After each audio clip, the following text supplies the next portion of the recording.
Hey, what's going on, you guys? Welcome to the live stream. CCXRC here. Tony, we're going to be doing a little build here. Got the V.ENG Spec. See if you guys can see this or not. Got some of the parts all over here. Spec. This is the XL chassis, the titanium version, and he's gone ahead and he's colored it so it's green. You guys know me, I like green, so we're going to get going with this thing, give it a look, and see how it does. But see if I can't remove the audio from here. I'm hearing a little echo. Got the new operating system on this iPad, and I don't think I like it. What's going on? Clicking. Maybe I'll get on this computer if the iPad's going to be that way. Trying to use something so I can monitor what's going on.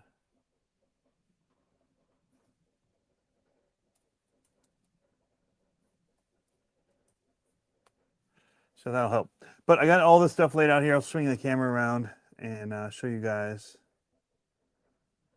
what we're doing here.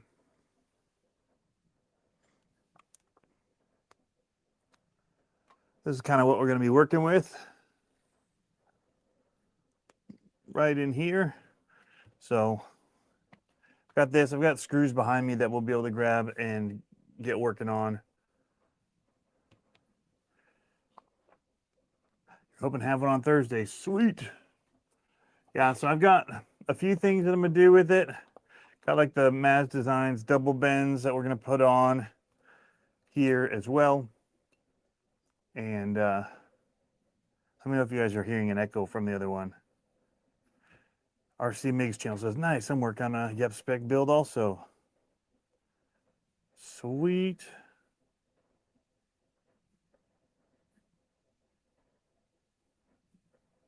Trying to make a show. Not working there.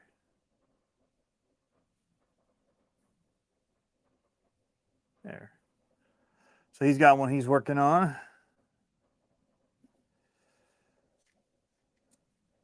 don't remember. I'm going to wait to push these in and pop them in until I know exactly how things are going. We're going to do a little modified linkage, I think, here. Kind of like my buddy Will does. This is a cheat code XL right here. Probably my favorite truck that I have. Look at that, repping the empty wallet RC. Gave me a huge sticker, probably so it'd show up really big on here. But you can see he heats up his links and gets all crazy with them. So we're going to see what options we have here, because I think these are actually the upper links, maybe. These look like whatever this link is right here. So these are the uppers for the front instead of these. So we're not going to use the uppers for the front because we want to go more deadiator. So these are kind of like the length of a deadbolt front. They're close. So it should work, I believe. I believe if I steal this wishbone here off of this build, we'll be able to use that as the upper, do these as the lower. There's going to be a lot of piecemealing some stuff here. And thought for sure you'd laugh at the punishment comment last night. Did I miss it? I don't remember last night very well. I just have so much going on that I can't think past what I'm doing right in front of me at the moment. That's just how life is right now. So these are going to be my uppers. So I got to assemble these still.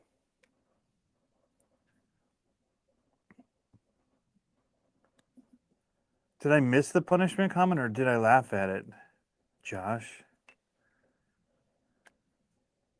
Or did I not even see it? Getting these things started is a pain. There's no... I don't feel like there's any easy way to do this. Your hands are just going to hurt when you're done. So we'll see how far along we get. My goal is to start assembling with the links because I have to do that first to even start assembling the chassis. We're going to be running the transmission from FureTech in here, their new one. If you guys were watching the last live, we had a little issue. Well, I talked to them about it, and they're machining different gears for them, and so they sent me some to test it out for the swap out on it. And I already tested a drive shaft on them, and they felt a lot better. So I have to find out where I put that. When did I do the change, and where did I put it when I was done? All great questions. I couldn't even find the Spec chassis. I thought I lost it. At the end of a video, the last live, I was like, I'm going to do something so I don't lose this. And then I lost it. I couldn't find it for days, which is why I'm just now starting it. I did end up finding it. I found it over here. I pushed through the bag of it and made a hole so that it would hang on one of these over here. So I just kind of pressed it through here and it was just hanging. It must have been up here because it's not a very big hole. Like so. Oh man, these innovation foams fall off all the time on me. I have them stacked too deep. So I have just so much random things over here, from wheels, tires, back here are some Sen parts, mini shocks. These are Stalker shocks. These Hyrax wheels and tires. Some paints for a body. I've been meaning to get to Will to see if he would paint it for me. I've talked to him about it, and I just keep forgetting to bring him this body for a build. It'll probably end up either on this truck I'm building now or on this one over here, which I have to basically steal some parts from to get this. I want this Robski Fab plate out of here, and I want to put it in the Spec. So we're going to try at least. We got a few things to get to, so that's what I'm hoping to get to today, is that part. Because the way that these links are bent here, these rod ends, the one that comes with this Spec has the bends already kind of built into the angle already into the bottom piece here. And so with these also having a bend, it becomes problematic with it hitting. So I don't want to limit. I want it to be straight where these would come and meet up. So I don't know if you guys could see that, but they have a bend to them here. So it doesn't work great with these. These would be better if you just had straight ends, or if you're running more traditional links that are straight, or his links actually that he sells that have double bends and crazy bends to them. His links would work and they're great.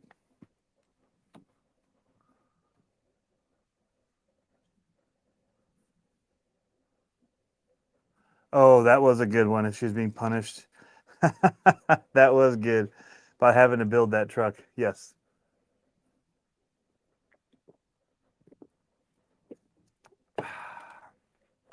Coke Zero.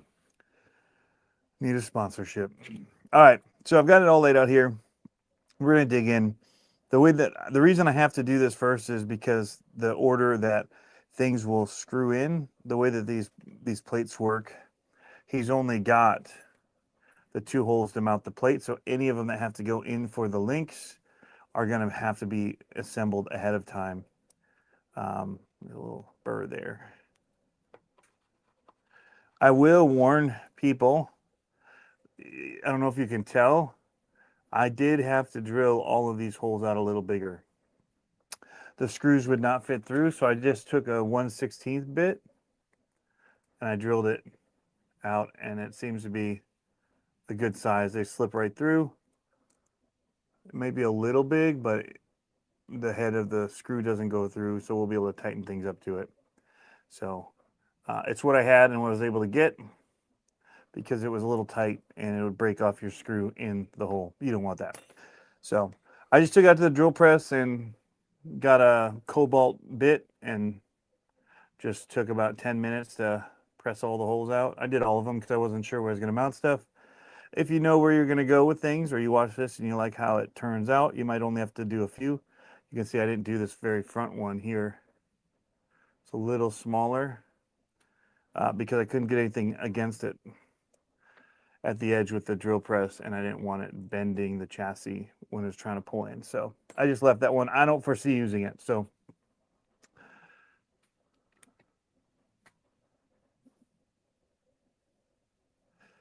Brandon told me to clean out the screw holes before trying to add screws. Good suggestion on the 1/16th. It was a carbide bit, or cobalt is what it is. It's actually right here. I got through with a normal bit and then it broke. And so I went and bought these Red Helix hard metal cobalt drill bits. In fact, I bought two thinking I might break one, and that's the one that I used. But I put it in here with this one just to hang and keep down here, because I have a drill down here I could use. But you'll want to use probably a drill press, would be my guess, is just the best way to keep it straight. But it wasn't too bad. I mean, you could do it. I did the first ones with the drill down here, but it was getting hot. In fact, you can see, maybe you can see where I melted it right here. Actually, in here, because I did a couple. Then I moved it to here, and I burned, I burned the wood. So it gets hot.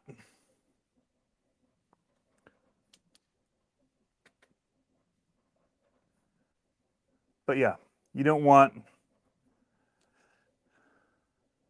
It was easy. It wasn't bad. I think the drill bit was $6, and it was 5 because I bought two and it was $10. All right, so the first things first, I got to assemble these guys. So I'm going to use, I think, I'm going to at least use the double bend. So I actually don't know that I need to do these ones, but we'll have them ready. I might do what Will did here and run the links actually into the slotting that's up here. I talked to him about that and some ideas. Yeah, I mean, if you get smaller than 1/16th, it would do a little bit smaller, but I mean, it's very minimal. The head of these screws doesn't go through. It seems to work. I don't know if they recommend something else, but you'd have to probably get into millimeters. But then again, it's the smaller the bit, the more you got to worry about it breaking. Oh. Just cross-threaded that like crazy.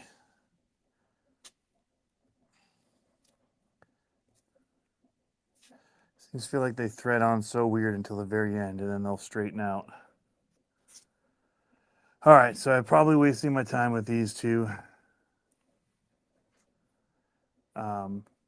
If you do his links, you don't have to do this because it doesn't use these rod ends. You'll be doing pillow balls through it.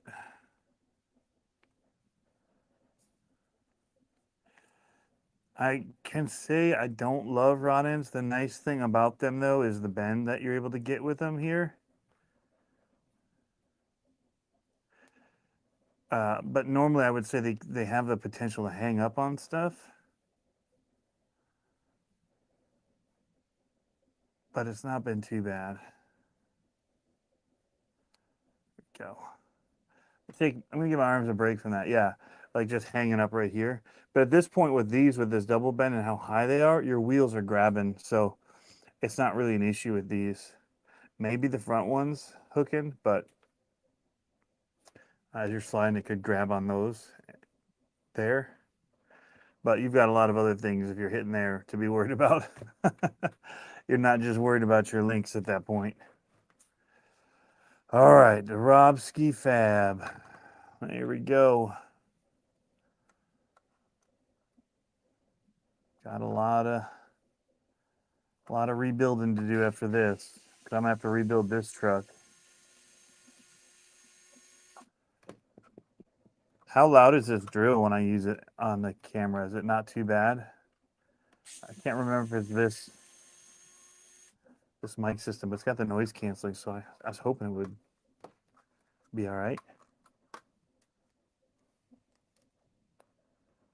What builds you guys got going on and things? What are you working on? Hardly hear it. Sweet.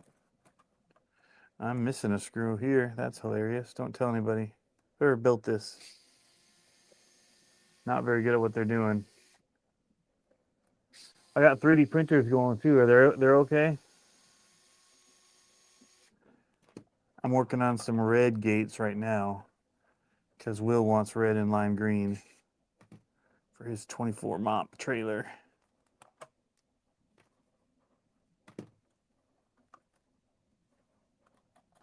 Go. So this, if you haven't seen these are the Robskis. So this is basically for us for class 2. You got to keep certain things like the chassis rails and all that. Hey, here's this battery. I'm gonna keep that one to the side. Yeah, so you have to keep certain things that are stock. Not even that they have to be stock. They just have to. You have to keep the rails, I think. But not a whole lot going on crazy with this, but it does allow you to adjust your shocks. As you can see here, I laid these way down because I bought way too long a shock for it. Or I had one way too long a shock.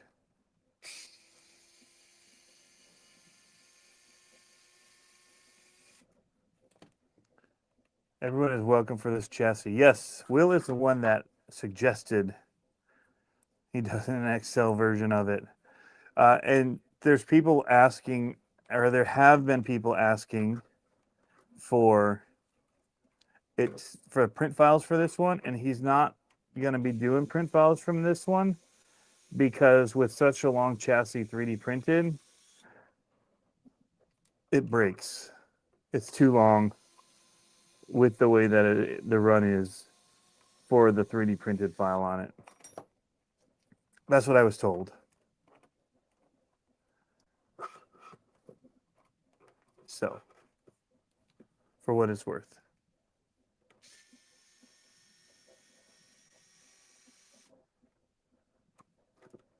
So Will gave me the idea of trying this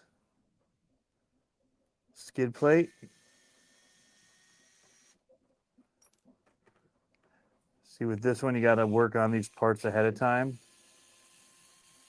here because once it's in the chassis, no longer accessible. So I'll have to have the links ready and then we'll use these, get these in, build all the links out. I don't think I'm going to do the front links to here. I think I'm going to do the front links to the chassis if I can make it work.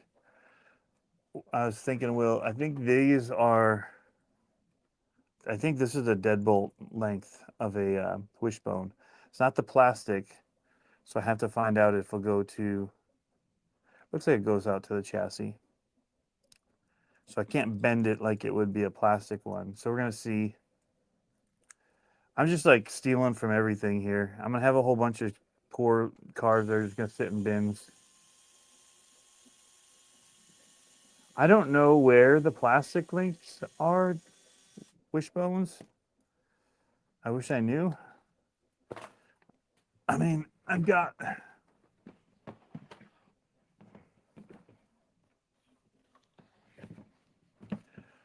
just bins of stuff. Like, this is where these cars may end up if I'm not careful. Is in the bins. Bins like this.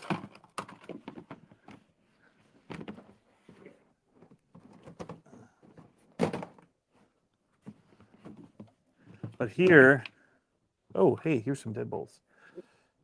This makes me think I should have some plastic links around. Like here's one still. My son had put a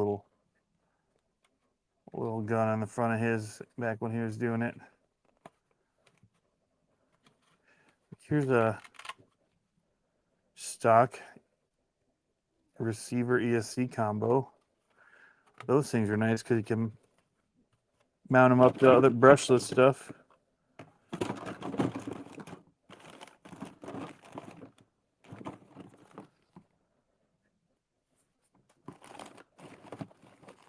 Here's some rock cutter pieces. Oh, here's some black rings. Cheese graters, I like those.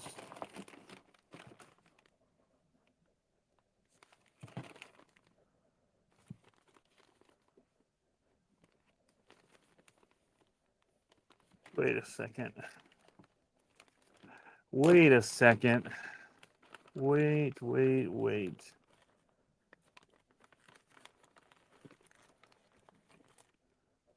I might need this servo beast.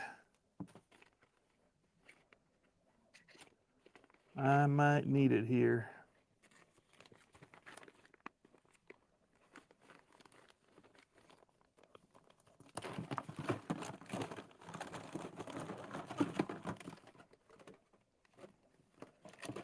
So if people need chassis, stock chassis, I might have a few.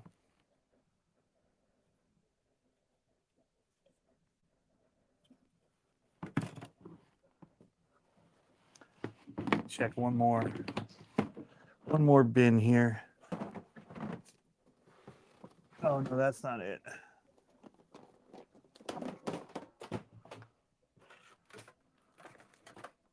This was my original. When I first started, this is what I would carry with me up to reaction.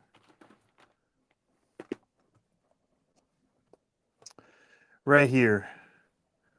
And this is kind of like what Cape Crawlers was just saying with stuff where it's like, do I throw it away? Nope, drop it in here. So here's some wishbones.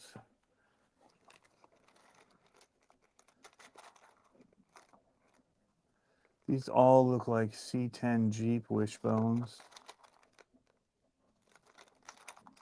Steering links. Why did I think I would ever use these again?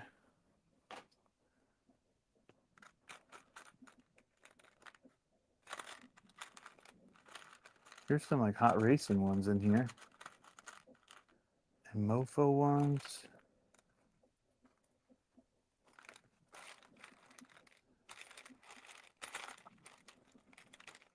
There's some bent ones and some carbon fiber ones. Stuff is just kind of jumped everywhere now because there's little drive shafts in here. Here's a couple links in this one. Metal gears, motor mounts. So I might be able to get drive shafts in here when I need them later.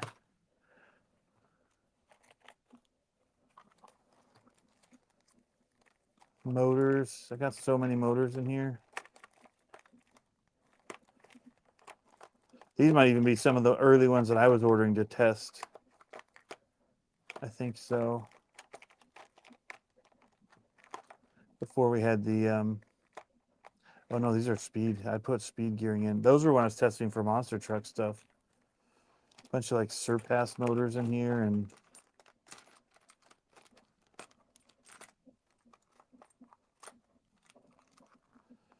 Greyhound. Fear Tech one. Huh. So yeah, there's links under here if I look. I'm just trying to see so many axle cases. Here's a torque beast. Save that one. That's a good one. And bearings and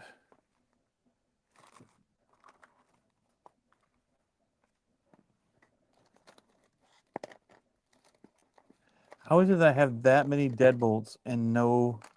Did I start throwing away when I started working on deadbolts? What? Shock springs. Tons of more link stuff. So what probably happened is my kids probably dumped this at some point and then just threw stuff back in. There's no reason that it should be this thing should be this far out of where they're supposed to be. That would be a pretty good guess.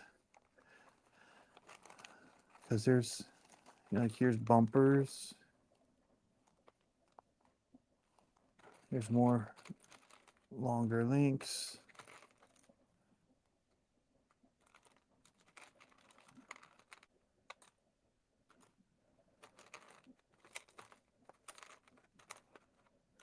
Well, I should be set. Hey, I've needed these before for my FureTech when I did the cables weird. Sweet.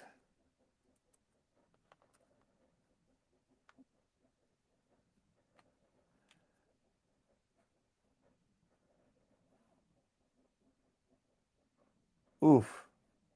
Removing the box of a 2020 Ram 1500 to replace the box side after it got hit. Ouch. Yeah, having extra parts is nice. Having extra parts is super nice, but probably be even nicer if I had taken the time to keep them organized. This was organized at one point, which is crazy. So I have several of these pieces for those. Gonna need these. I'm gonna keep these out. Gonna need drive shaft pieces. Here's one too. I'm gonna need a long one though. But I'm looking for plastic ones. This looks like a deadbolt setup right here. Gonna need this one. Looks like it's been pretty beat though.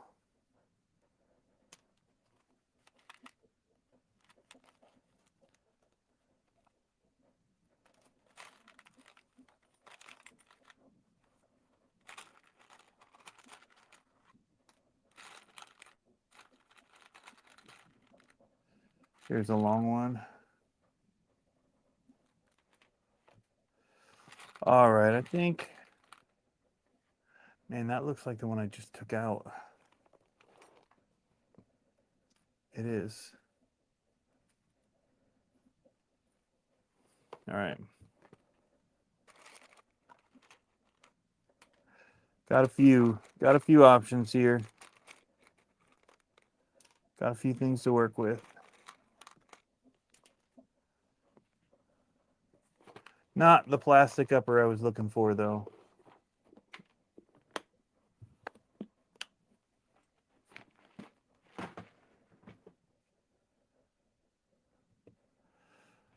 All right.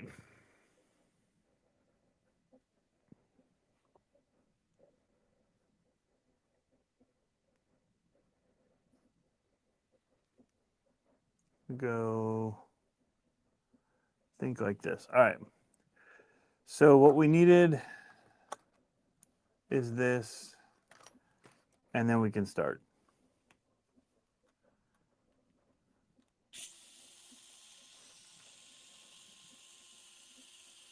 I just have to make sure that we're going to be able to get stuff in here.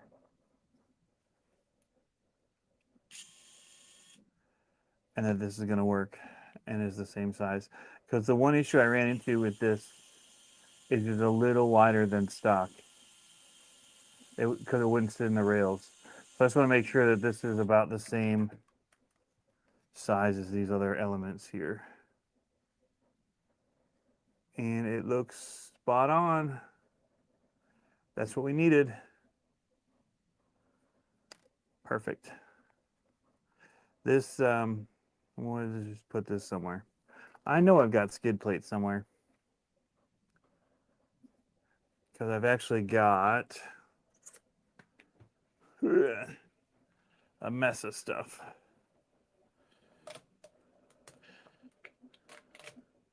Been working on getting these out the door.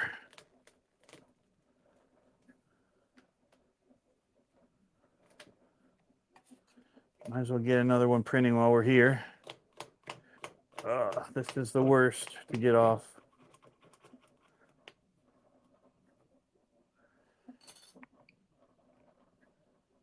Print. C3 and Jora. All right. I have got all of this stuff here too. I thought, here, motor training maybe? Nope.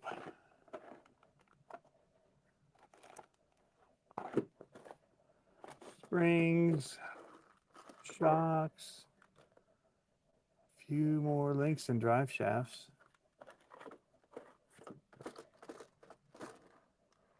Big screws. And I've got all the little screws here we're going to need. Axle shafts here. Oh, these are going to be like CVDs. The one everybody wanted, like the RC all-wheel drive and stuff. Hexes. Here's some more drive shafts. Here, links. More axle housings, my goodness.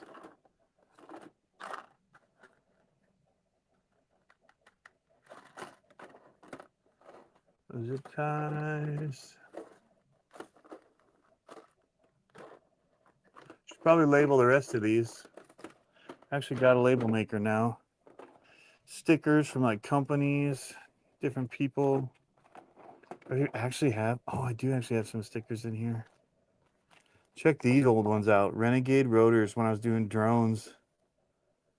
Wow. See, that's where the lightning bolt came from. Y'all that were asking. The RR. The big stickers.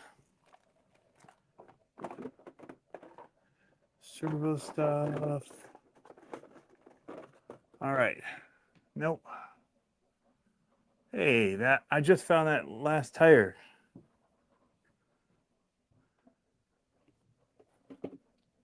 There it is. I got a 4-packer again. Nice.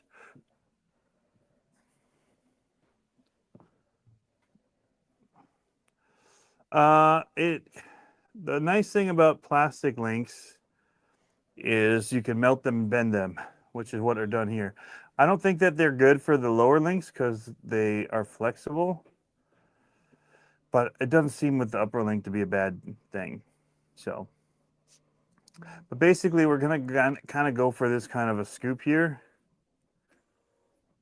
I gotta find my axles because I gotta build those too.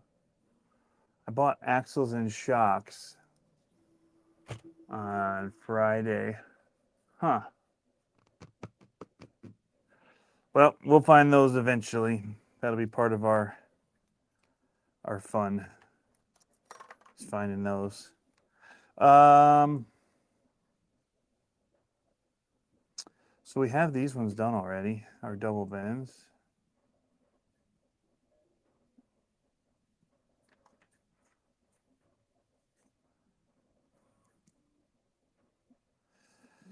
So this is the front side of this. So this is the rear.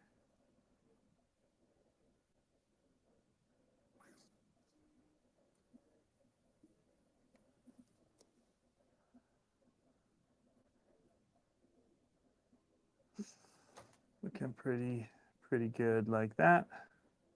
Oh, whoops. I just broke off the transmission mount there when I pulled it out. Wasn't paying attention. Don't tell anybody in case I sell that transmission later. What am I doing? It's gonna not work right if I don't have this in there.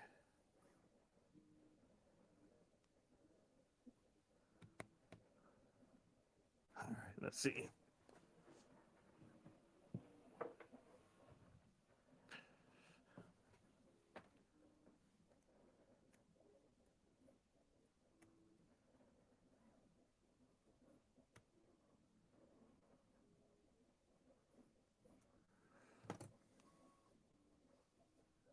don't think shock pliers will work with this. I think these are too small. We need to make a mini one of these punches. Well, what do you know? It did work. Don't tell anybody. I've invented the new.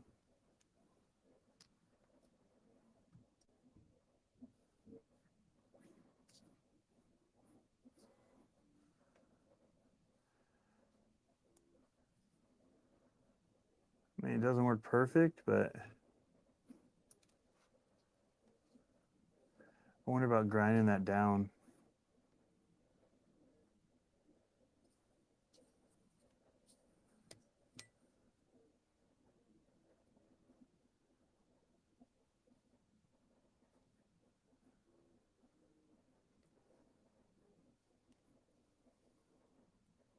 Not so much on that one.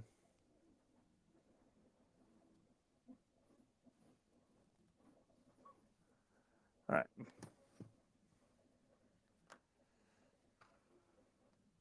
Now that one's ready. So again, that's the front side.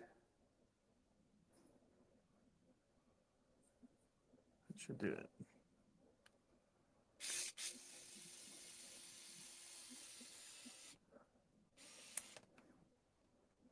What? No, what?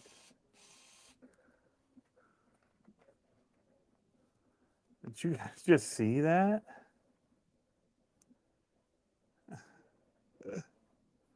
Did it? I thought it broke.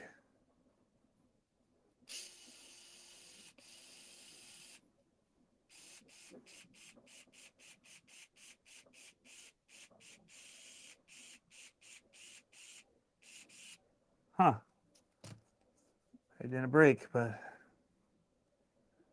we'll see. That still feels like it's going to hit that.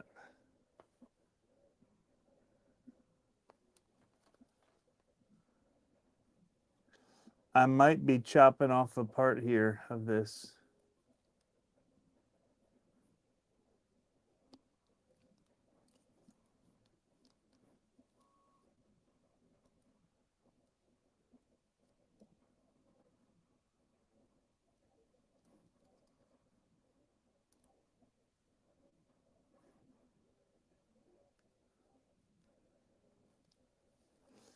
Oh, I did it wrong.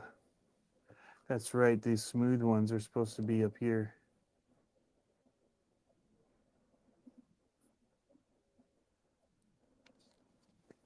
Where's Will when I need him?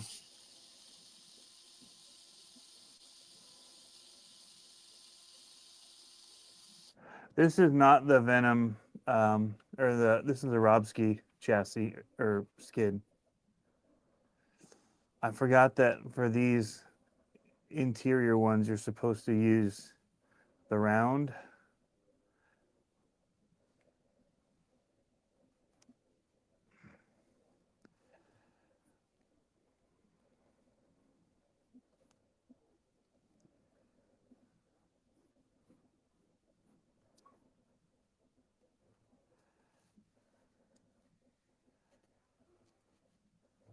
To give it more room.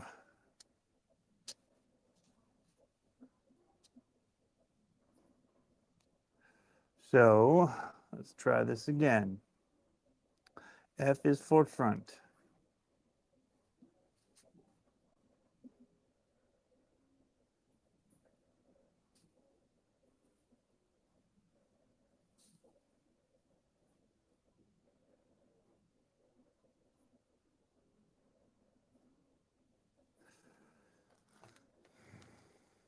Let me just look at what Will did. It's always a good thing to check.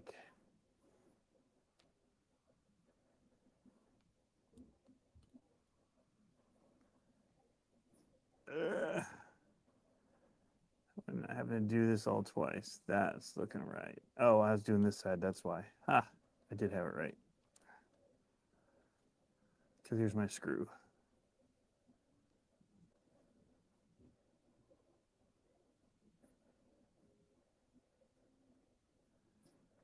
All right.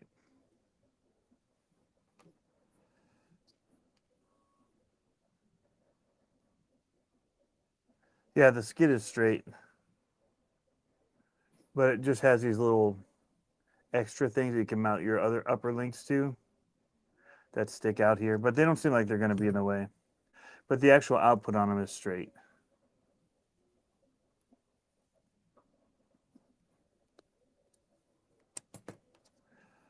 Yeah.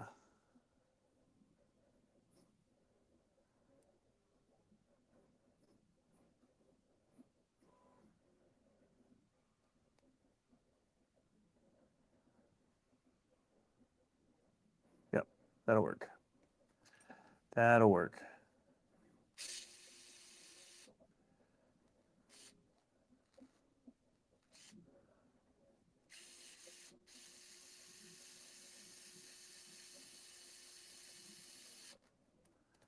There. That's what we're looking at now.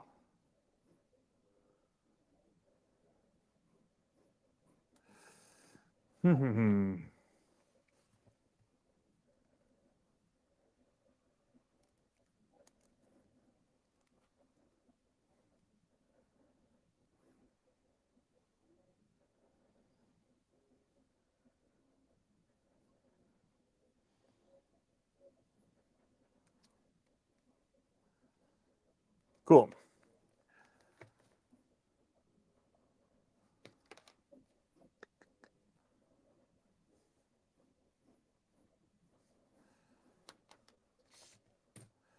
So now I have to see if I messed up the other one. I did both of them having smooth sides, so I have to change one of them. What's going on, Brian? You should have some CCXRC banners made.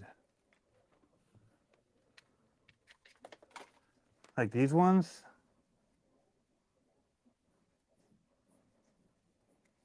I used to sell them. But then the company that I went through sold itself and then reopened through a new person, or stayed open through somebody else, and then they opened, the original people reopened and things just got weird. So I didn't want really either of them posting that they were making my stuff at that point. It's just kind of a weird situation. 2 foot by 4 foot. I've got 3 foot by 3 foot ones. Like the one at Reaction.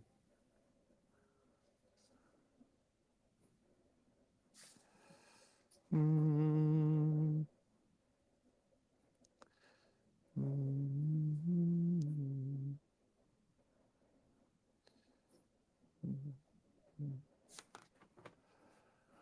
All right, let's do an eye to eye test here. I should have done it before I put it on. Or let's just do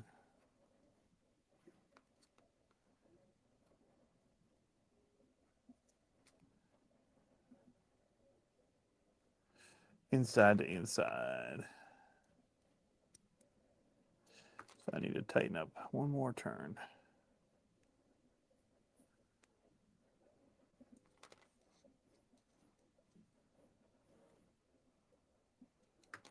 Too many.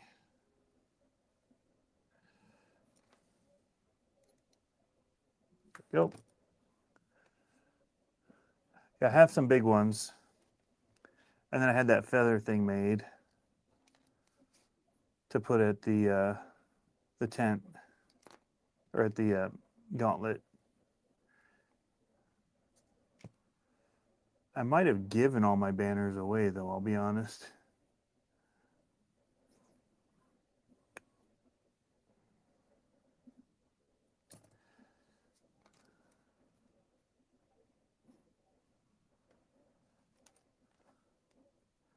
Might have gave them away at events. All right. I think once we get this part going, a lot of this starts moving once you start going. I'll have to do one of the slowdown parts will be axles, having to build the front links and all that, but and this, yeah, I think that's it really, is the steering links. Because I don't have the ones I'll eventually get for this one yet. I don't even know what body I'm going to put on it yet either. I kind of want to do the Toyota body from Endura, the hard body. Kind of what I'm thinking.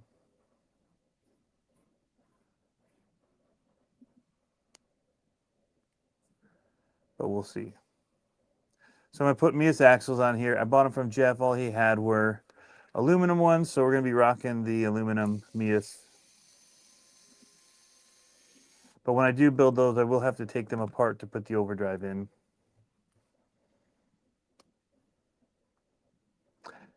I wish they'd just install them with those and send the regular gear for people that don't want it overdriven, because I think most people want it overdriven.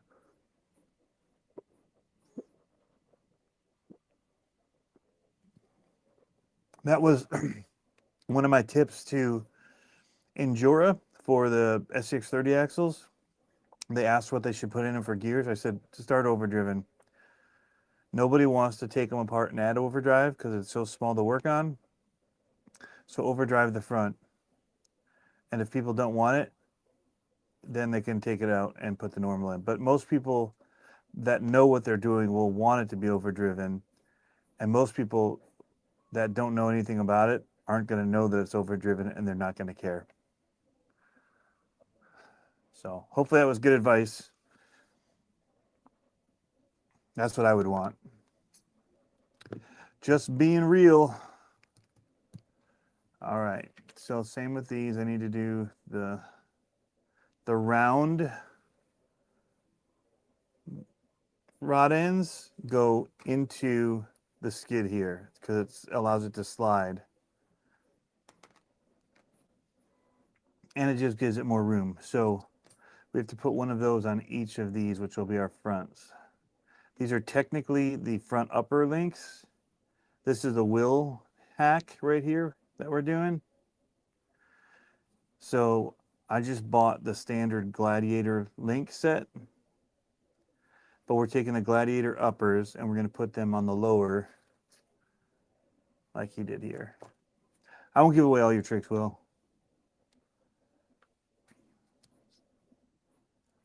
But Will's a really great builder.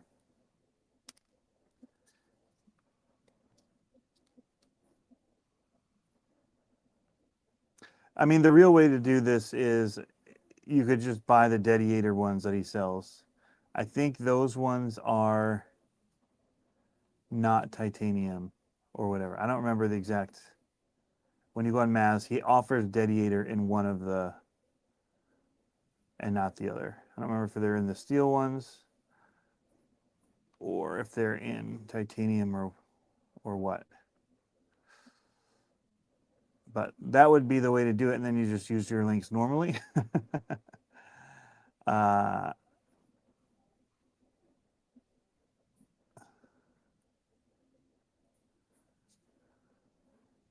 These are not done that way. And will these hurt so bad to put on? You're going to try and do a comp Unimog or KEI truck? That'd be sweet. You should look up the Unimole body. And it's by Nacho Crawlers. It is the body that I want more than anything, and I can't ever get. I love Unimogs. And I saw one, and I really wanted it. And there's like no pre-order list or anything. He just does a drop, and they all sell out, and I'm never paying attention. Because I try not to just be on Instagram unless I'm posting something, to be honest. Yeah, I saw those. So freaking, yeah. Yeah, stainless Dediator links. That's it. These are titanium, and so it's just going to be a little lighter. And they don't offer them in that.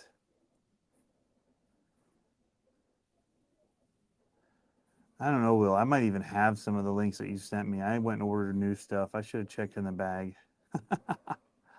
I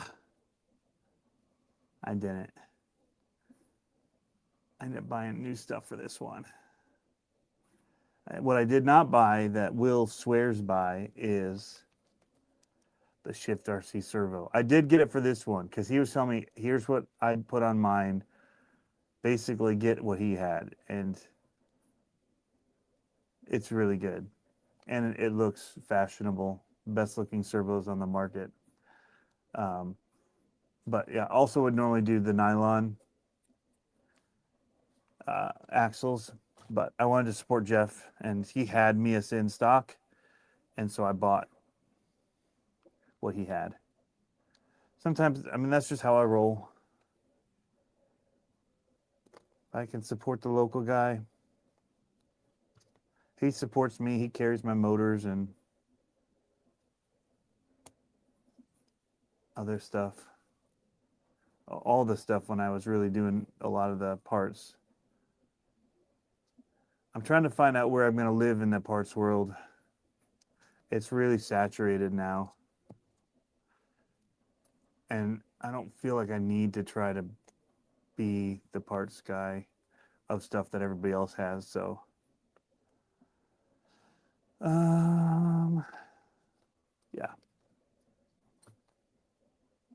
There weren't servos at the beginning, and that's why we started with that. There was Emax.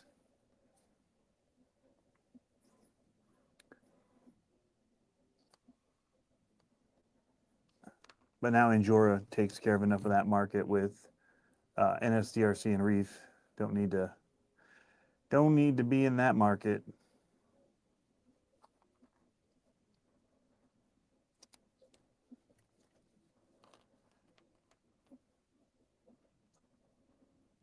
So it's gonna go out. So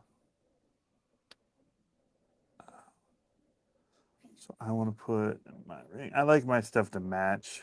So I don't know that it matters which way it goes in, but I just want it to be the same. So I want that bigger ring to be on the inside of all of them. If I'm going to do it, there's like that big ring side. I'm putting it on the inside of all of them so that they all match in here.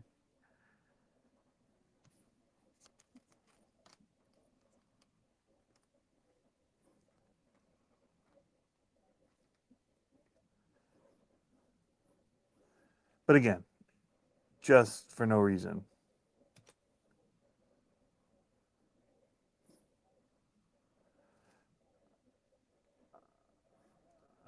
What is everybody's, if you could get something for your Mini, Axial says he wants a body like a Unimog. I would love a Unimog body.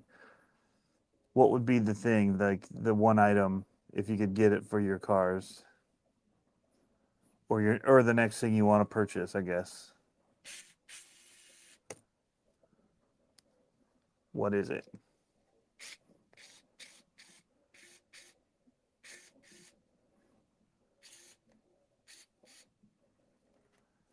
And I'm missing it.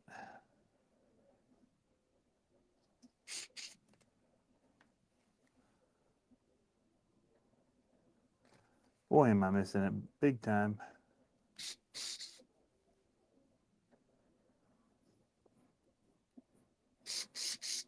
There we go. Driving ability, Matt. That is not cheap. But there's so much wisdom in that.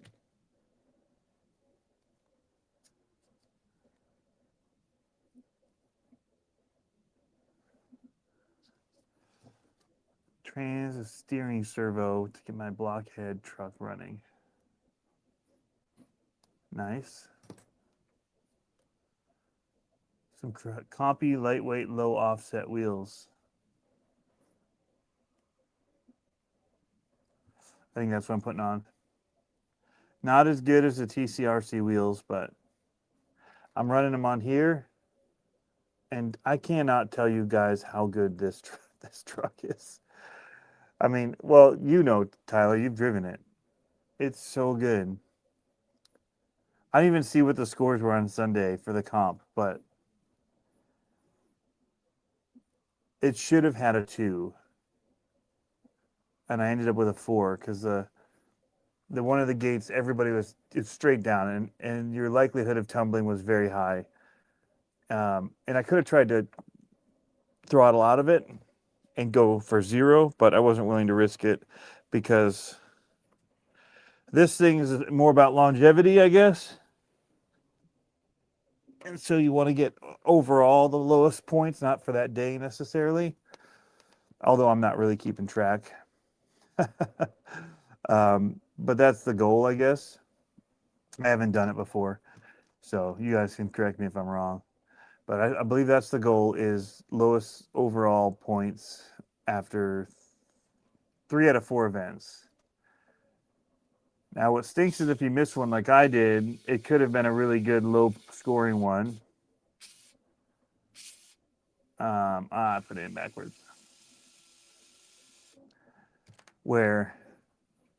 Anyway, the way the points work, it's not about what place you took and then add that up. It's literally you carry your points from that event. So if there's one, all the events are like, say the highest score ends up being I did it again. Can't talk and do this at the same time.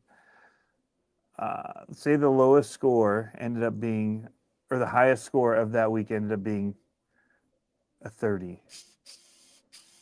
Well, there could be one where a whole event where the lowest score is a 45, and that would be the event you'd want to throw away.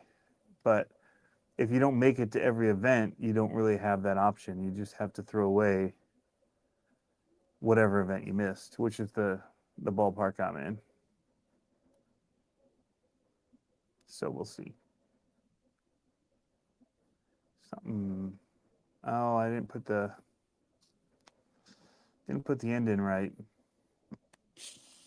I sat here talking about how I like them all to line up.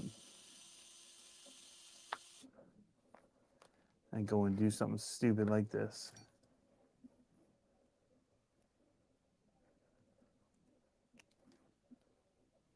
All right, let's re-look at this.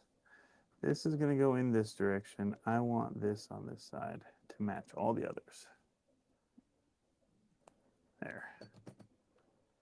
Now, you don't have to be that particular about your stuff. I just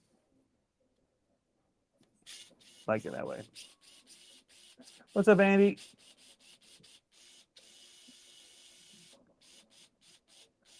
Tyler said it's so good. Yeah.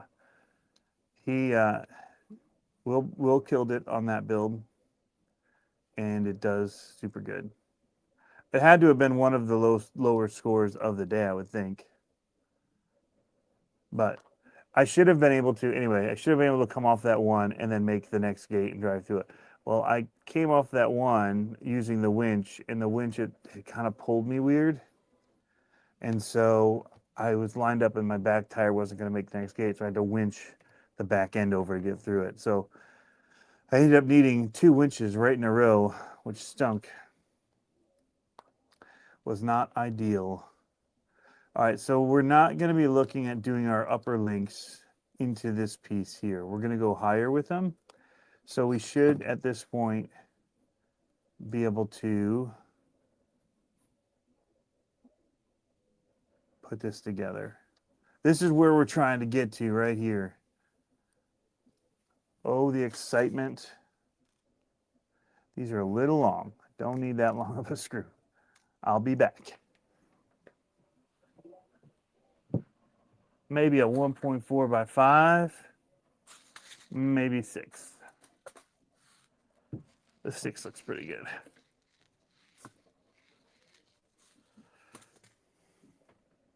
I don't have to go that far in. Let's go by the 6.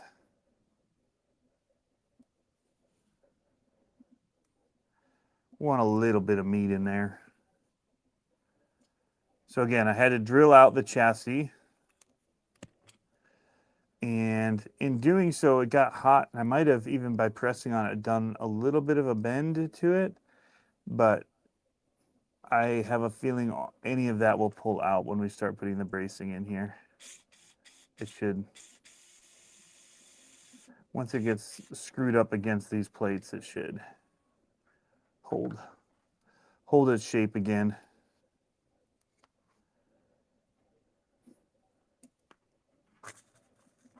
I don't know if you had that issue or not, Will.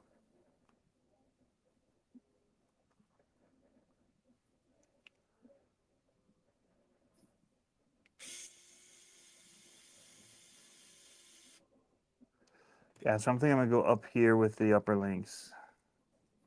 Then I'm gonna have to build a tray that's gonna sit here where my battery is gonna go. So I'll just 3D print that. I'll design it in Tinkercad, you know, the stuff the pros use, and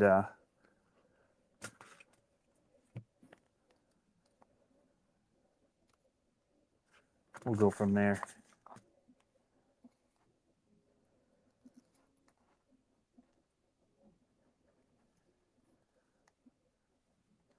I'm probably gonna also 3D print something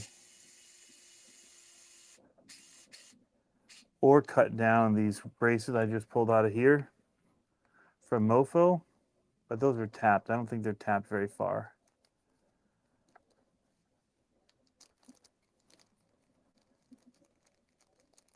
I will probably just, I mean, I could take something like this and do it.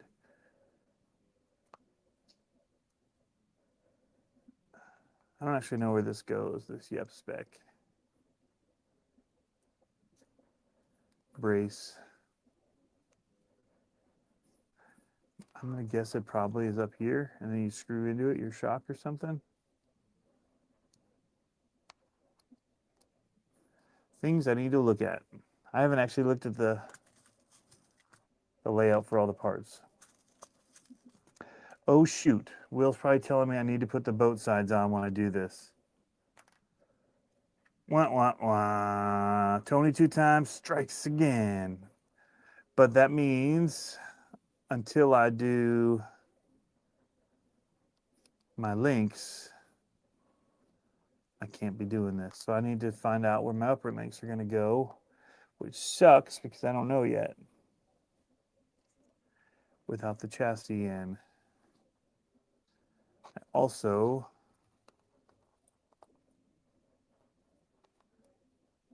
need to bend these. Let's see here.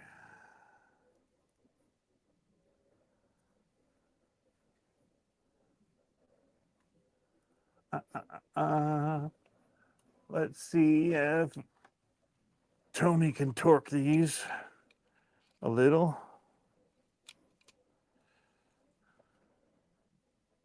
Wishbone, make a wish, you guys.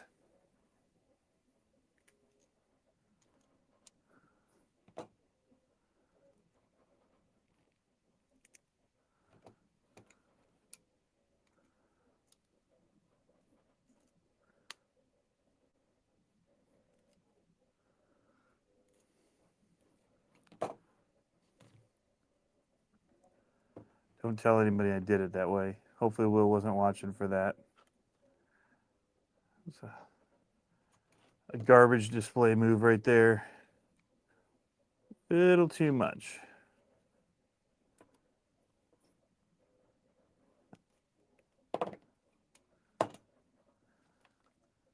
Ah, stinking aluminum is so easy to bend.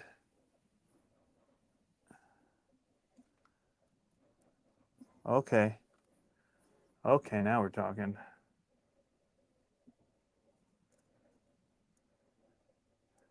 Oh, that's looking pretty good right about there. Yeah. Yepers. Yepers. That's going to be golden. So we do need the long screws for this junk. You know what would have been nice? This could be in your 2.0 version, Brandon. is if you just match this with the holes from here, so you could drill your links into this and screw them in. Get a long screw and go from the inside right into here. That'd be nice. Then we don't have to deal with those, the dreaded 1.4 nuts I'm gonna have to deal with right here. Ain't nobody likes those.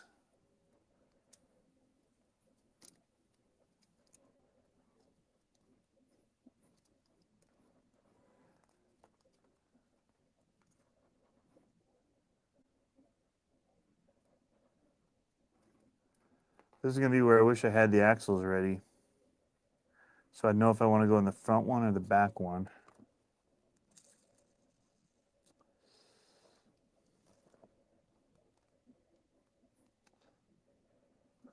I think the front. Based on where these upper links are, they're actually further forward then. Yeah. That actually kind of lines it up where they would have been sitting down in here. It just is higher, so I think that'll be good. But I don't know what I'm doing, so. We're making it up as we go.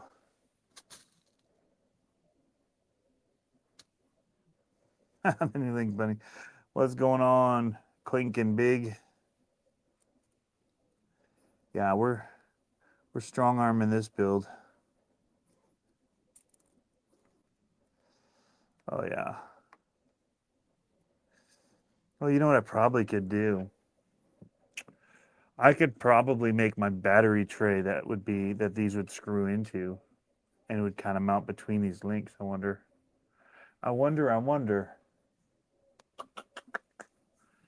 Because that would be awesome. Like, if I could take,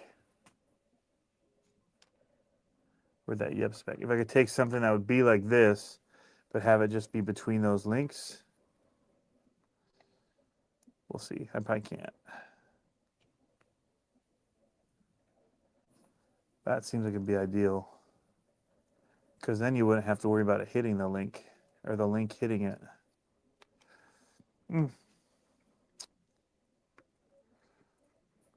I could also do shorter screws. So what is this one? These are 10s. I'm going to get some 8s.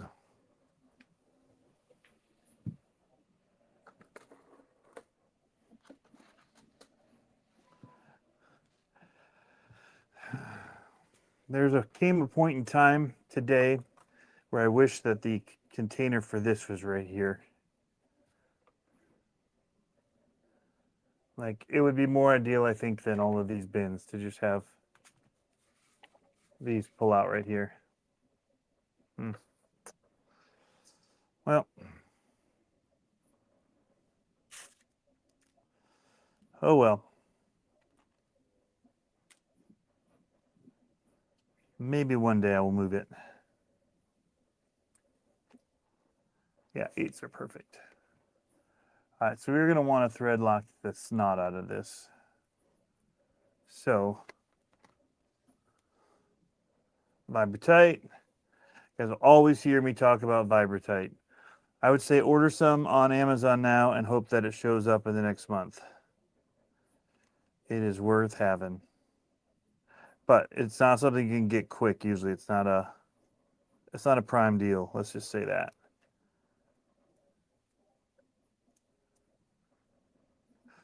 Look at how thick and controllable that is. Now, you can get it, just not in these tubes, prime. You can get the bigger container, not nearly as handy. I keep it up in the studio, and actually, I could keep it down here now that I'm working down here so much again.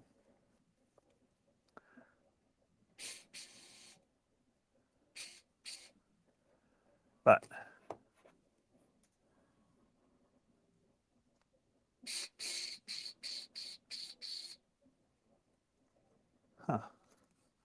what in the what?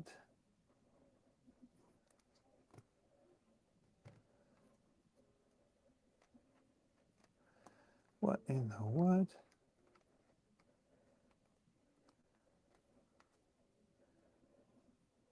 Oh, I got to work on a video for you guys tonight Travis and I took the snowmobiles out yesterday, and they were awesome.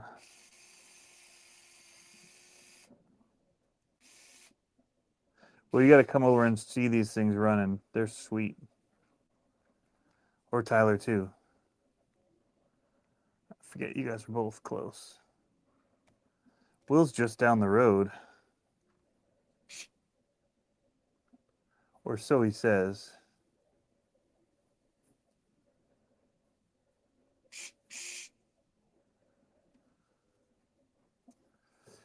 So he says.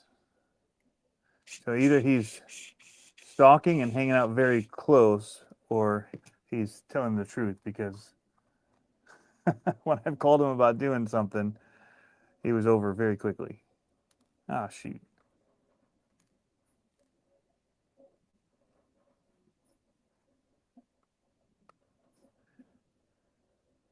Yesterday had 2 full battery packs run through him. Just a good time. This shouldn't take this much time to do. There we go. Goodness, that was something else right there.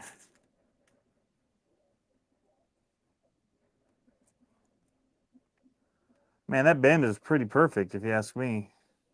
Don't know how centered that bad boy is. We'll find that out eventually. I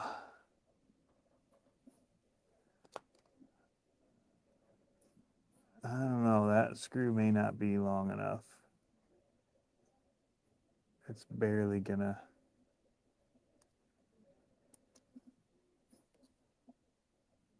We'll see. If it pulls on, it might pull it over a little bit, which would then allow it to. Whoa, way too much. We'll use that for something else.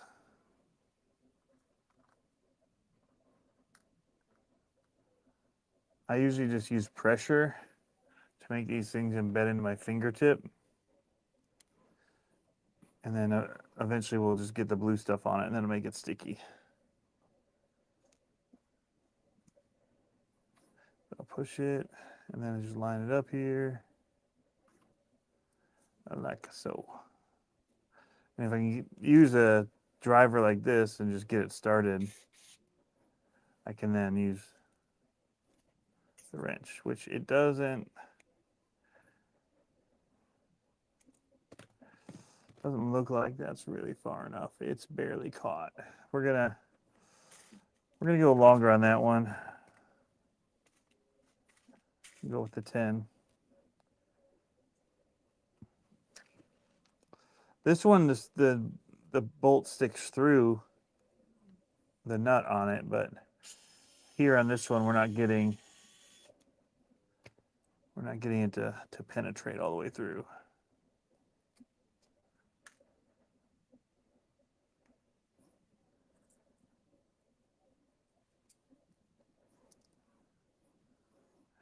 All right, that's extra long. Makes me wonder, did I grab from the right one? That looks more than 2 millimeters longer than the last one.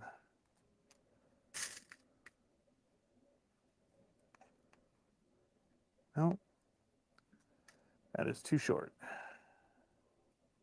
But you know what? I got all this extra zhuzh on here. We're gonna get it on here.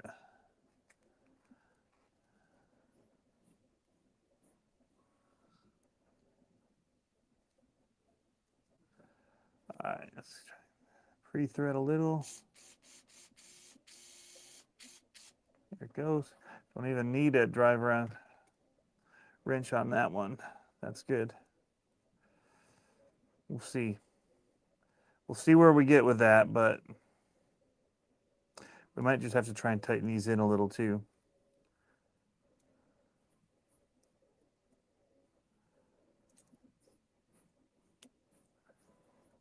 Not done yet. No, Josh. No. I want 12. All right, so now we got to restart this whole process, and we are going to need longer screws than I thought. We went with the 5s, I think, or maybe we went with the 6s. Everyone with the 6s, but we're gonna have to go with probably 8s because we got to put it through this boat side.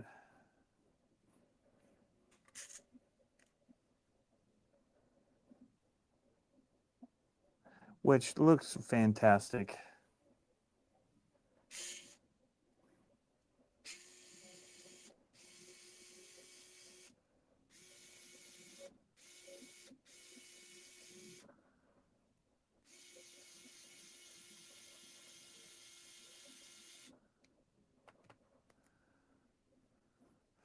We might have to pre-drill this hole a little.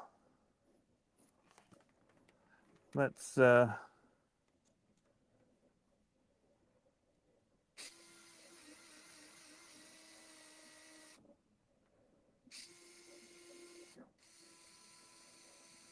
we go. It is now threaded. Good thing about a driver too. You can just like fake thread your holes on 3D prints like this, just with pressure and the speed of it. Just make sure you get your hole lined up right.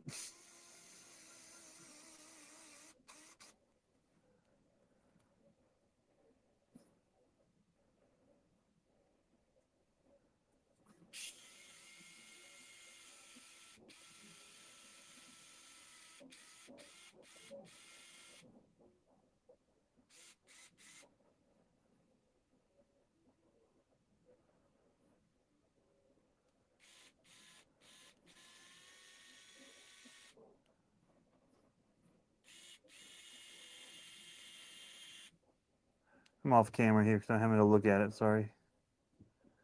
We'll get it. We'll show you this one. I was off with the Robski Fab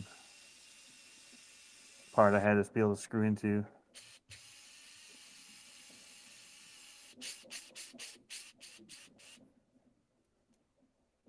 But we'll show you in a second here the boat side and all that. And the boat sides are good looking.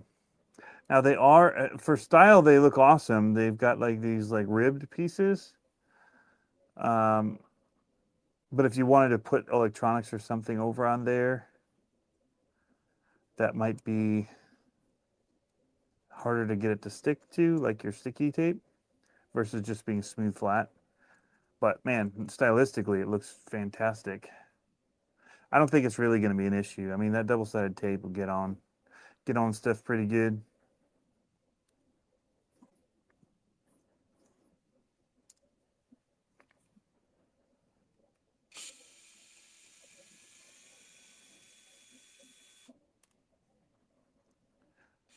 Now the upper links on the rear, I think I'm going to be okay because I talked to Will already about ideas for that. And so I don't think I need him to go behind this boat side. So I'm going to do the boat side here while it's off again and just use the drill and let it kind of tap itself in like that.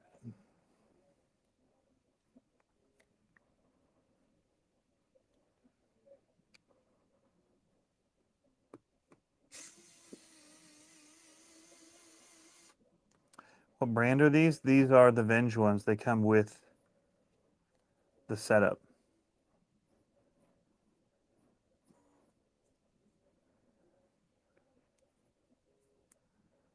They come with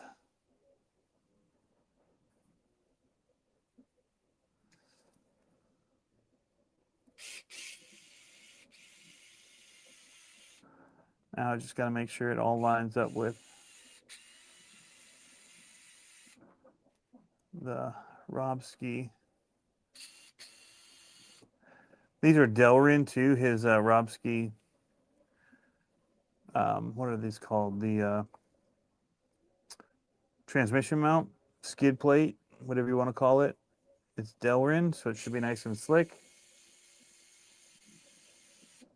I was just trying to make sure my threading was matching up with the holes in the side. So you've got to go through basically both of these and then into that. So it's 3 things that got to line up. But that's not too bad.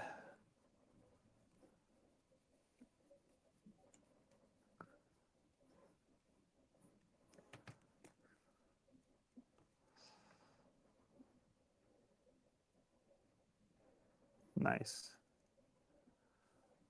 So I got to find my tranny. Where is that thing? Here it is. So this is the FureTech low transmission, low CG. And we want to run it in reverse.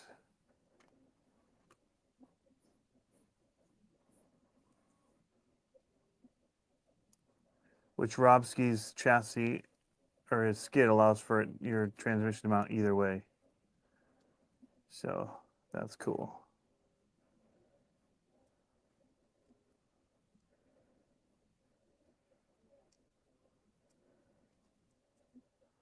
Unlike so.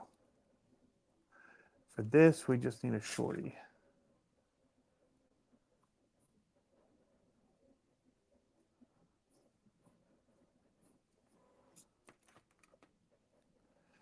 What we're going to do is I'm going to put one of them down into this upper hole here to help lock it in place for me.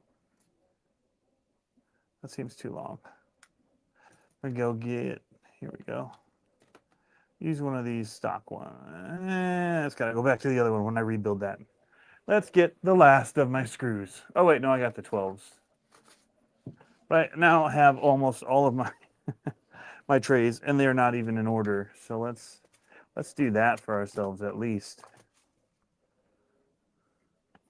There.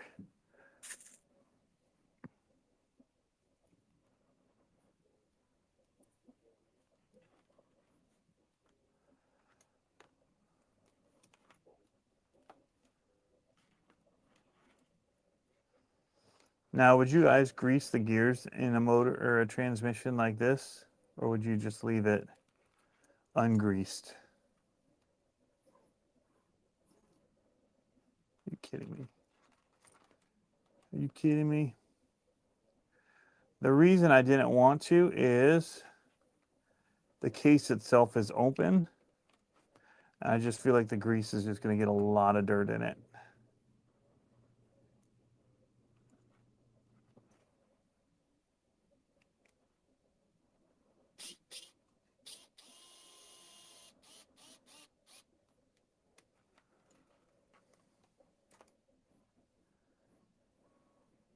So that's why I was thinking not to do it.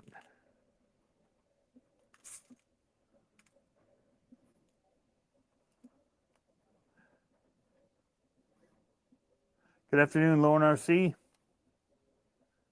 What blank? I'm missing one of the comments. Yes, you should get some with the frame kit. Tyler? Unless you're really mean to him, then he might not give them to you. Yeah, don't dump them. That would suck. Oh my gosh. I would probably just reorder them. In bulk again. All right. So the reason that I'm thinking with my upper links now, another reason is because of this and not wanting to potentially hit it, is if I can slide them out here and then choose the length based on that. And then what we'll do is, where did all those links go that I had? I never pulled any out. All right. Oh, don't tip them. I'm going to leave them on camera just in case I do something so you guys can laugh.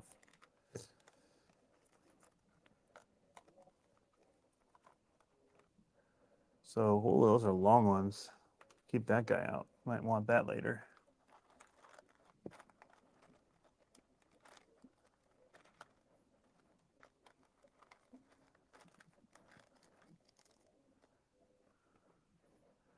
You're not very long. Feel judgy. All right, let's see what that. let's see what we got with these two. So these are running way back. These have got to be lowers. These aren't going to work for what I'm thinking.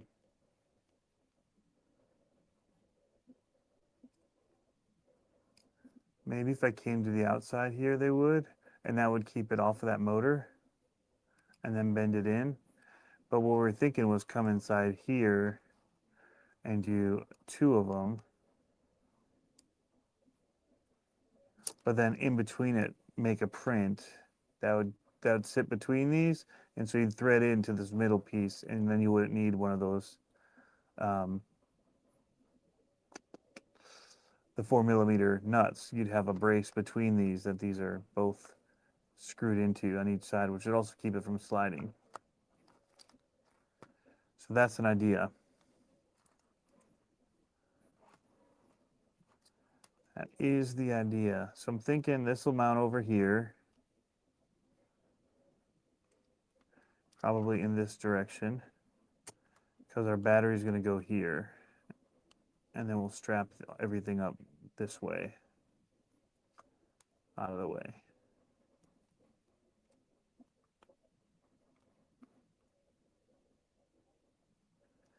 And my receiver will probably end up over here.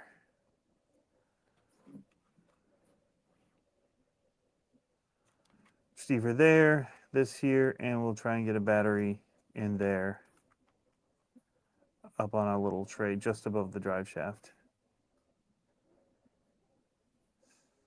Did I put this in wrong? No, the drive shaft will go through that. Yeah, so the underside is carved out like that for the drive shaft. Okay, that looks right. So, looking good. We'll need probably a spreader back here. It's gonna go like this, something. Let's just go the outside like that.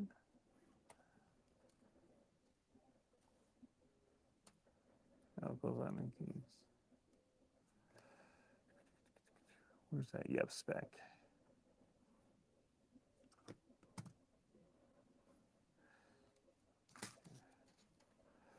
This probably goes back here.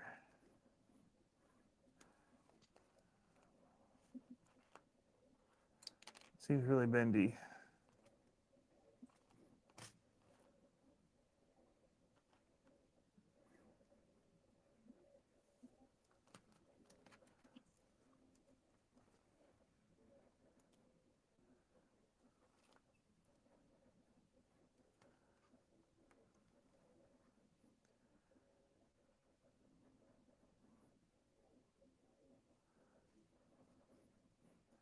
See that little bend in the back I was talking about. But yeah, I think if we put a couple braces in, we're going to be good.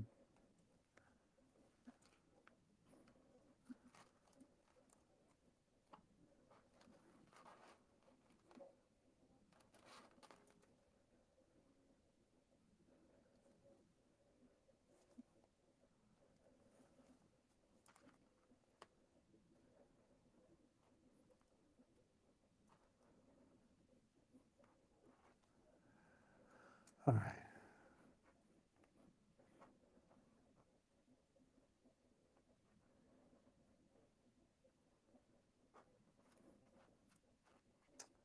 All right. Just trying to look at it and see where I'm at. All right, let's put this back together. Oh, I hope I didn't lose the little nut that goes on the back here.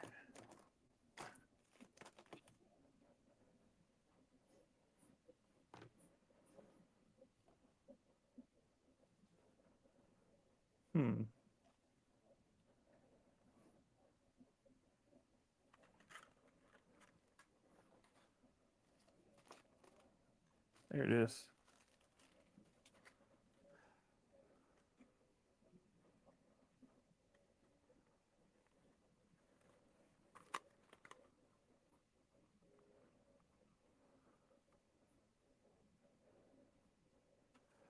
Nice.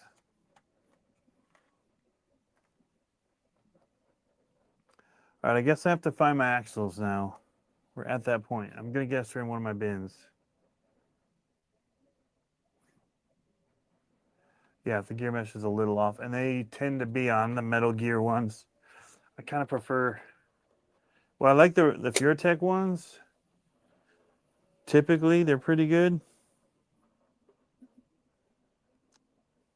Trying to look and see where I might have put those. Here they are. Good, I don't even have to go anywhere to get them. I put them in my SCX30 case for some reason.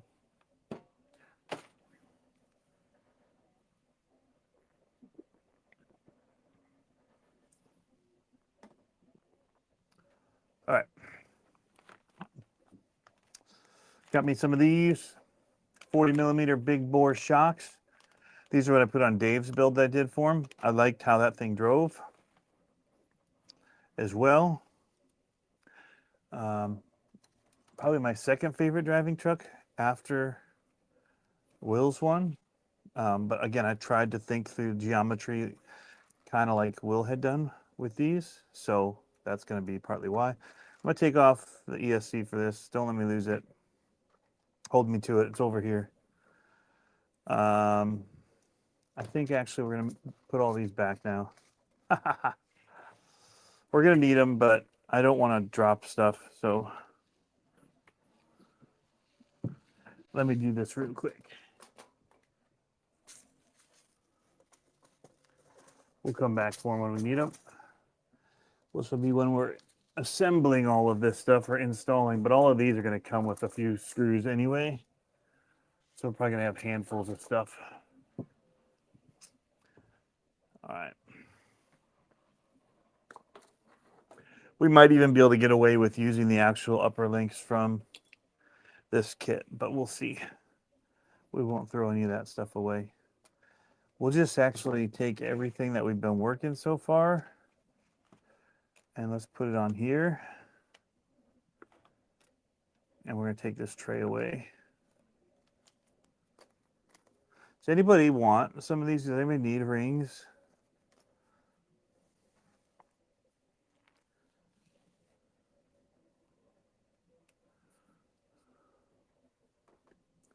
All right, that's out of our way. Probably axles we should do first. It's going to be the bigger task here. Matt says he doesn't usually grease them.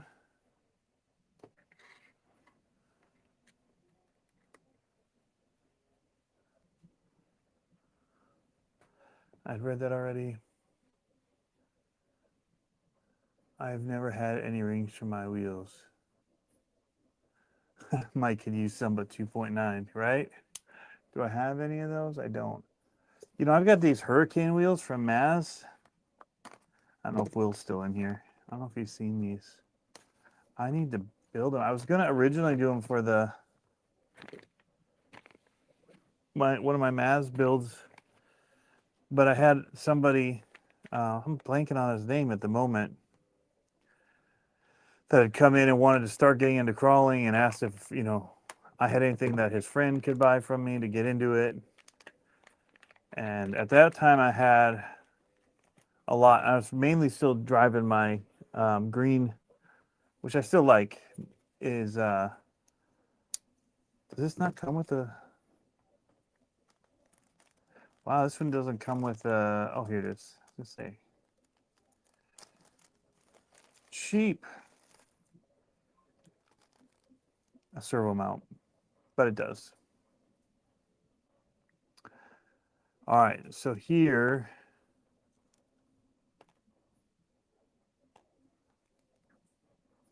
is what we need to look at. This is the front.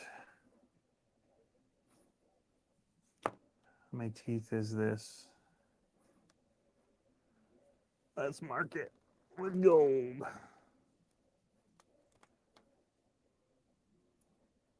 Yeah, that's not easy to see. Maybe black. Let's mark it with black.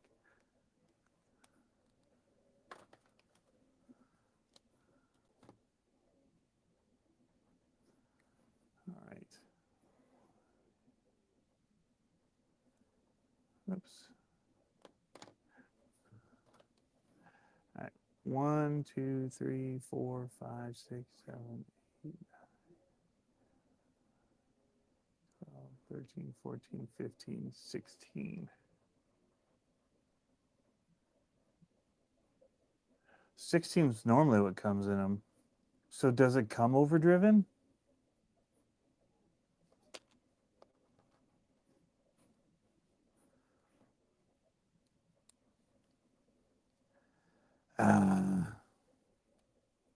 I think 16 is the normal, because usually 13 or 12 tooth, that's...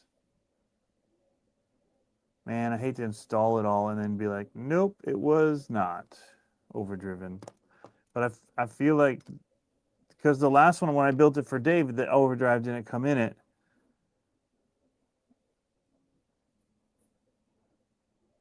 Oh, man. All right, well, we'll see.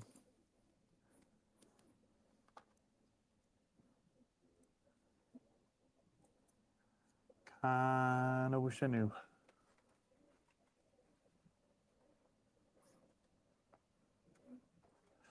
What is the wheelbase for that chassis? Well, it depends on what wheelbase you run with your links. This one here is gonna be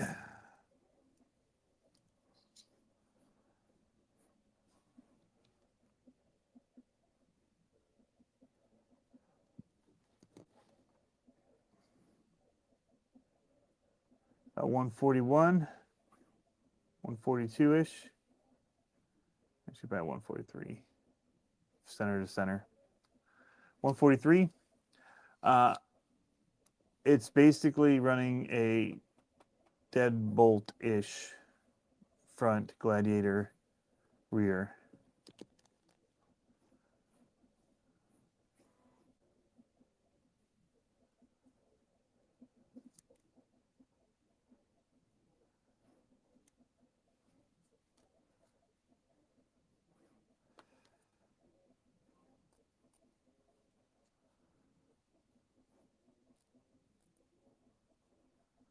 So, but it works really good, because what it does is, and what we've been trying to teach people, people get so happy with designs, and the reason we have so many chassis out here right now is there's a lot of them that didn't get it right, and they just kept throwing stuff at it thinking it would work better without fully thinking through the only way it might work better. Or yeah, they're chasing chassis, and what they needed to do is figure out the way that they were going to ride the links for those chassis. Some of them probably would have worked better if they'd have set them up a little different. And so the way that I've tried to explain it to people is, you really need, if you're going to do something like this, high of an angle of a skid plate, it actually doesn't do any good if you then run a longer front end, if you don't pull the skid plate close enough so that when stuff comes off of your wheels, it transitions naturally onto that skid. So it needs to want to come off of that and hit and slide.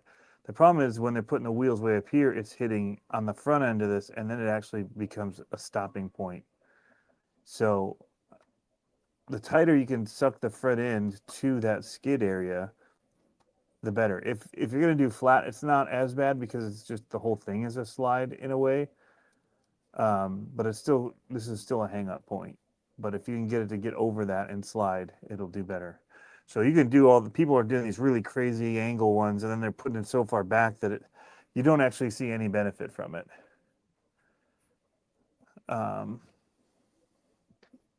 In my opinion.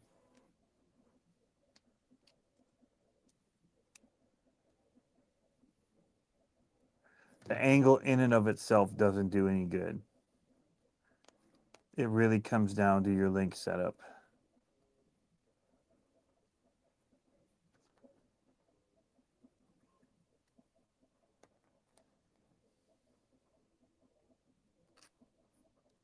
And in some cases, I would have preferred having a flat skid based on the links that it had. because the super angle ones became that really bad pinch point that you'd get stuck on. At least if it's flat, you could try to rock off it a little better.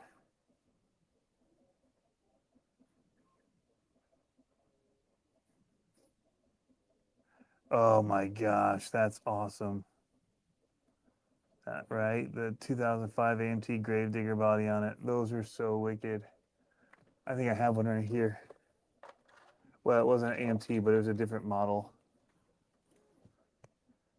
This might be. No, this is a Revel. This was from the Revel model kit.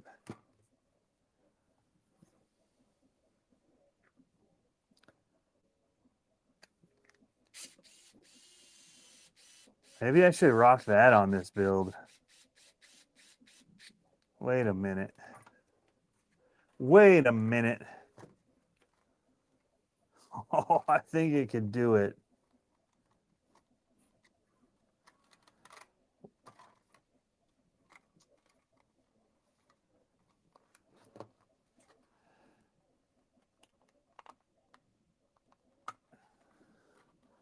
I mean, it's not too far off, you guys.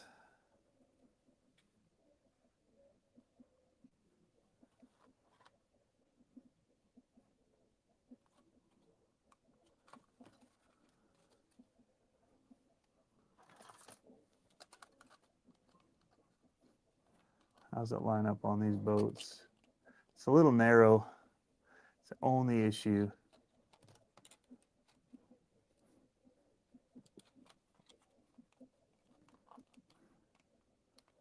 Little narrow. But if I can keep stuff on the boats tucked in there, it might still work. Might not need to mount the body then. It might mount itself. Get stuck on something over here. Oh. I mean, it'd give room. I could maybe put electronics back here instead of on the sides because I've got so much height then. Problem with the height is going through gates, leaning. Height sucks, especially carrying it that long. That would, you know what I could do though is I could do my Taz body.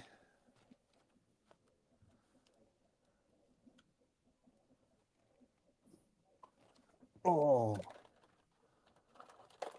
I got a bunch of the bodies up here.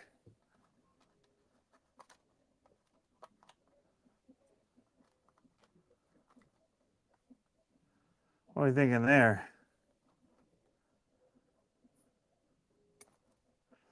Rock Avenger.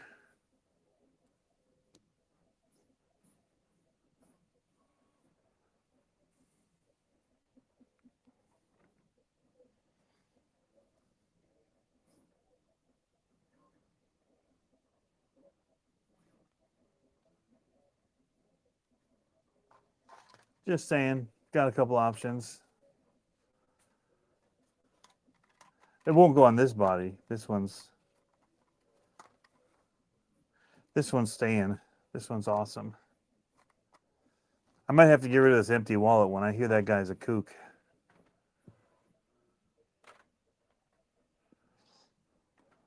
Something else I've been working on.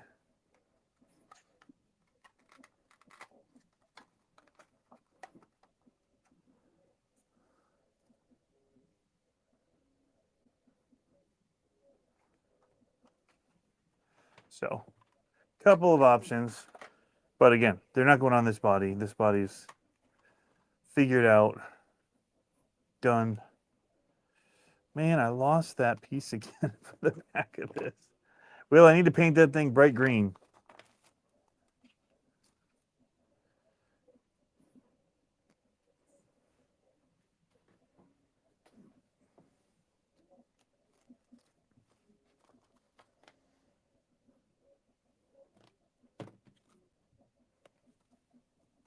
Where did I put that? I took it off and tried the body. Here it is. All right, no more taking this apart.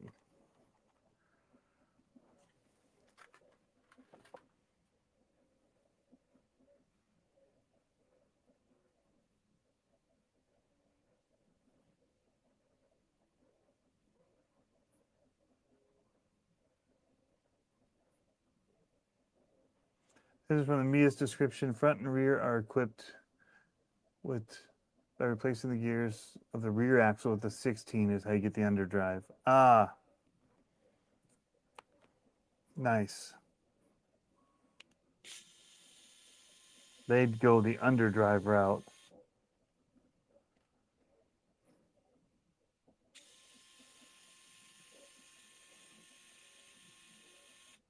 Well, we definitely want to do that before we get building.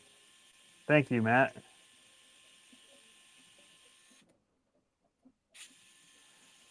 Everybody does the underdrive now. They don't want to change their, they don't want to go faster. They want to go slower. So that's why they're underdriving. Makes sense. Still don't like it. I grew up doing overdrive.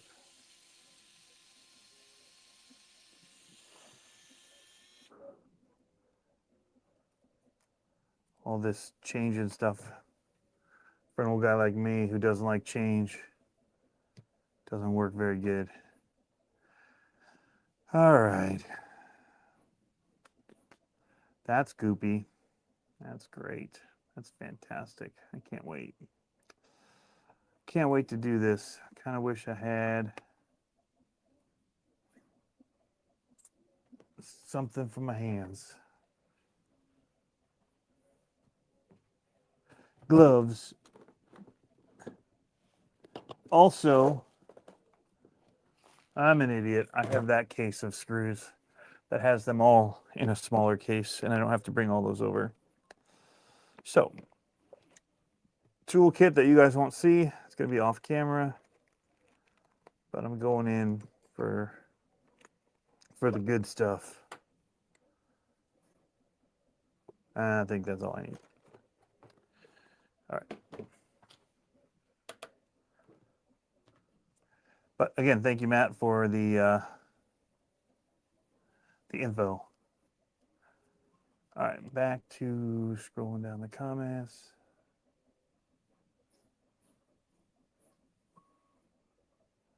Every other 80s kid tattoo.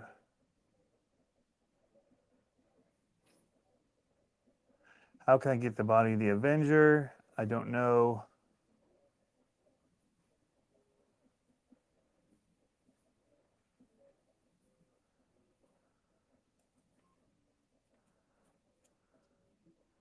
Greg Kins, what's up?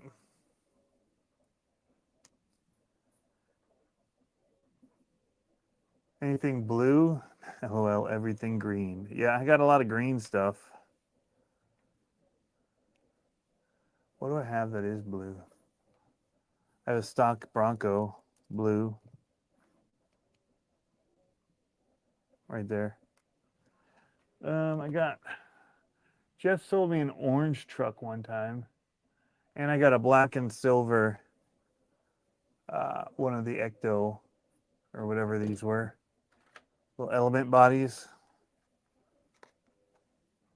The Avenger one I made on my vacuum former.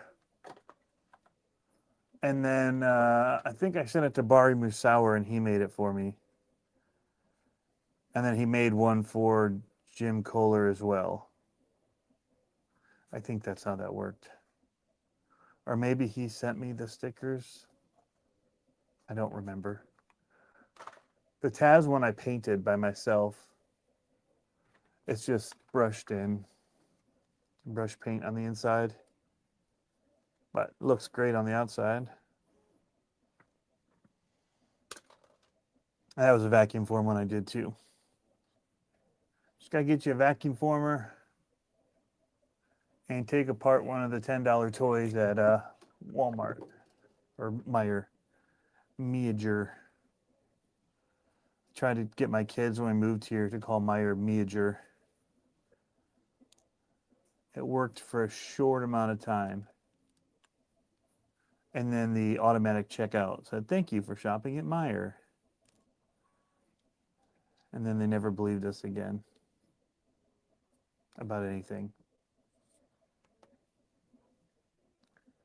So I don't know that that worked very well for us.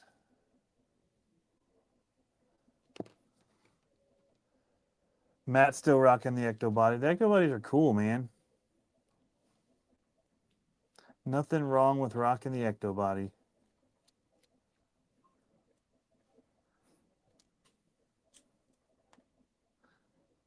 Nice and narrow. We'll just say that.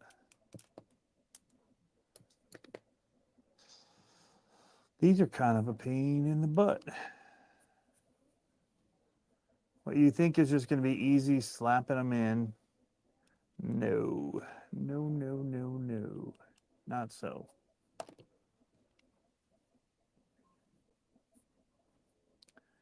Greg Cans. L. You're close, Tony. Hollywood called you're a kook. Or cook. I'm guessing kook.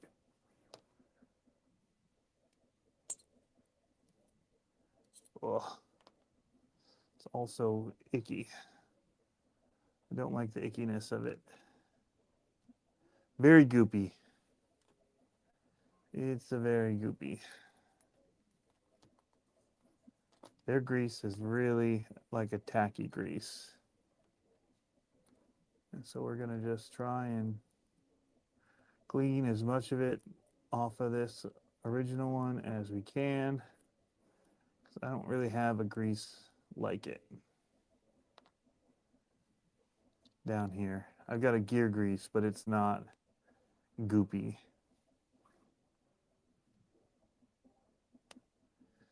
So we got to get the O-ring off of here,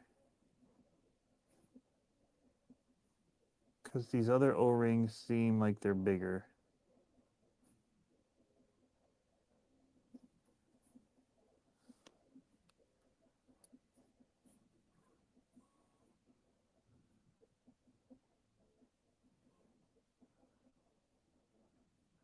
They're huge O-rings, the rest of them that are in the box.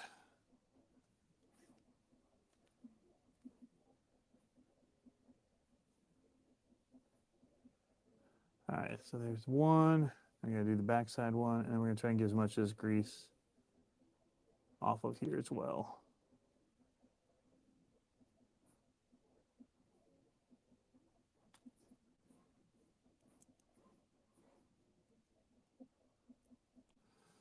All right.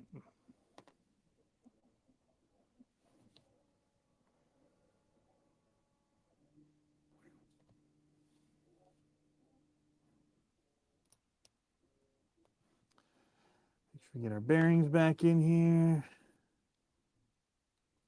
I've got like the gear grease from Reefs RC I could throw in here. I don't think I have. Let me see if I have any Cow RC down here. I think I got 2 containers up in the other studio and none down here, which I need to remedy that.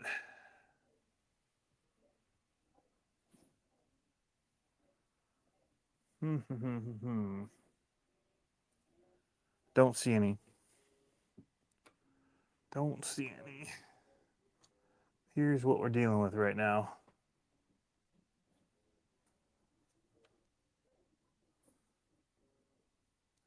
And I got grease on everything but the gears. It feels like. Don't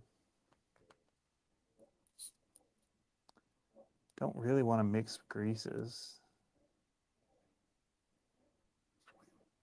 This is probably enough for what this is.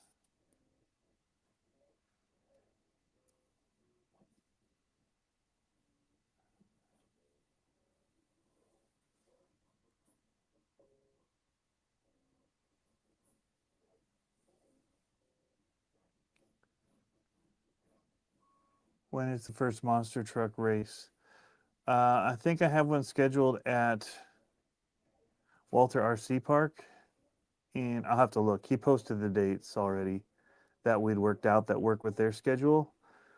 And then I have to work on getting in touch with the other shops to see what dates they have in the in-betweens that will work. So I need to figure out what our schedule is going to look like. But it's one a month, and there's at least 3 or 4 of them. I think there's 4 of them scheduled at Walter R.C. Park already. So I'm probably just going to try to bounce back and forth between the two for now. Although there was one other place that was interested that has a track area.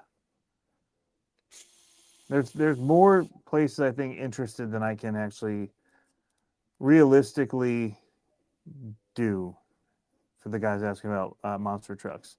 The reason being is that I don't want like Walter or any of the parks to have to keep and maintain an area, but we only show up there twice in the whole summer or the whole season. That's not it's not worth it for them to try to keep up and maintain an area for that little time coming to them. So anyway, that's what I'm looking at. So either if I end up doing 2 areas near Ionia and bouncing back and forth between them, I could do maybe like a series, a central series and a southern series, I guess, because there's 2 places in the Battle Creek, Kalamazoo area that are interested, and then there's one more that's kind of just south of Grand Rapids, but before you get to Kalamazoo. And so there's that, and then there's actually 2 in Ionia that are interested.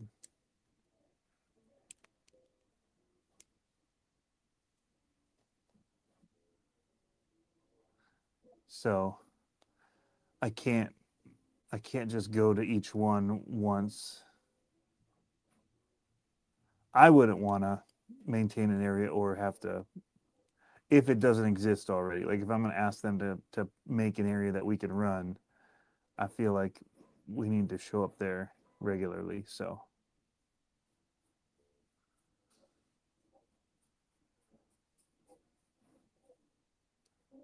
either I'm going to have to do monster truck racing twice a month and do 2 different series and be at 2 different races for different areas to run, or I'm just gonna have to limit the places, and it's just unfortunate because I would love to do them all over the place with different people. I definitely want it to travel a little bit. That's always been one of the ideas and the goals of it, but it can only travel so much.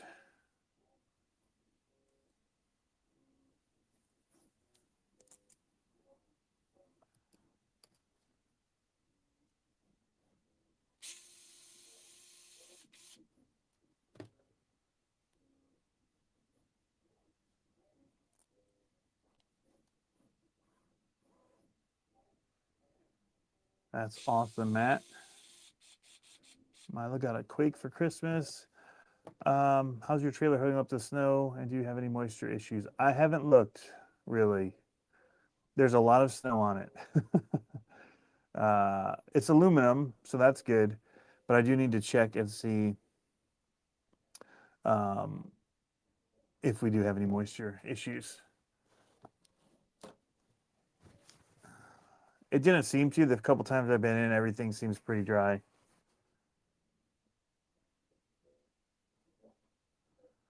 Still looking pretty dry. All right. So we're a little bit more further along. That's good. Now it's a matter of putting this on here, hoping that I actually switched out the gears when I got in there and did that. That's, wouldn't that be the worst if I screwed that up?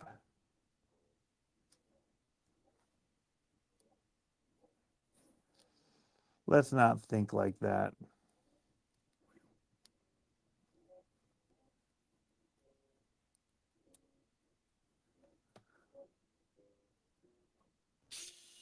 It's always fun trying to figure out which screws are supposed to go to what. There's just like an assortment of screws in here that go to different things, and you kind of guess like, well, this seems like the right size. There. That's ready-ish. Gotta build. Gotta build these. You know what? Yeah, let's build them. Dang nabbit.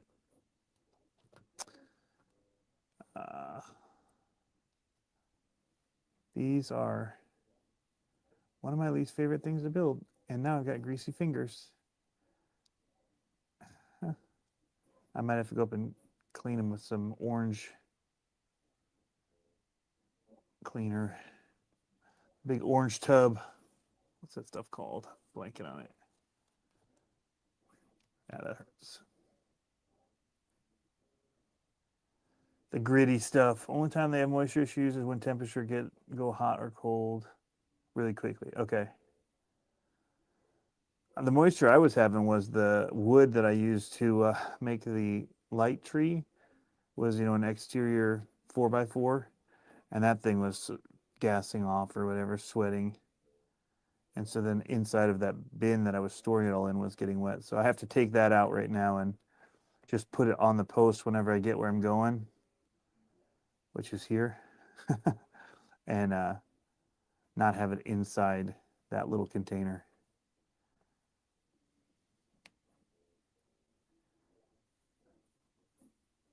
That treated lumber. All right. I have to look at the manual for this again too, because I always forget how they stack and where they do the bend to go to the servo.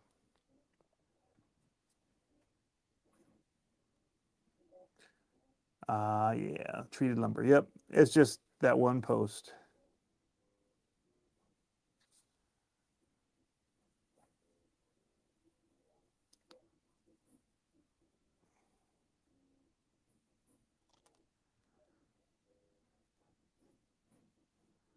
I don't remember why I got it that way. Do they do 4x4s that are untreated at Home Depot?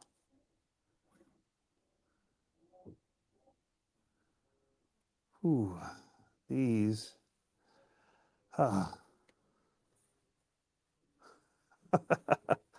Shake out my arms.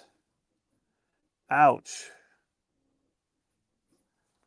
The pressure on these sucks.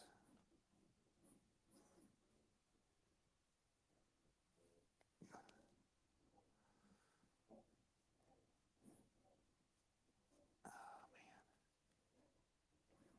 man. They should, okay.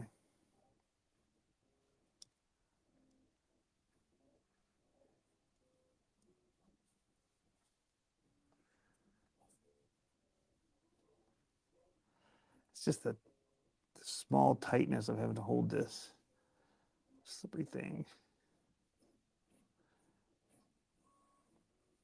Ooh. Got it. Now, if I recall, one side of this, I think it's this side. Which way do we want these? We want these up as much as possible. So I'm going to do them on this side because that'll make it want to push up. Push up the middle bar. That's what I'm thinking.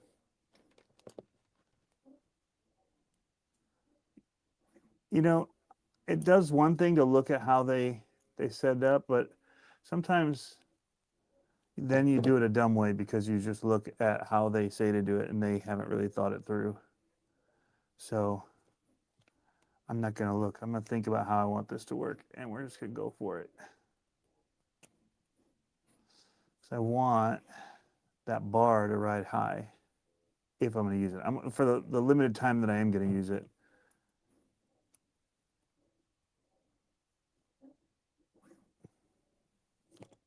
It's not popping in.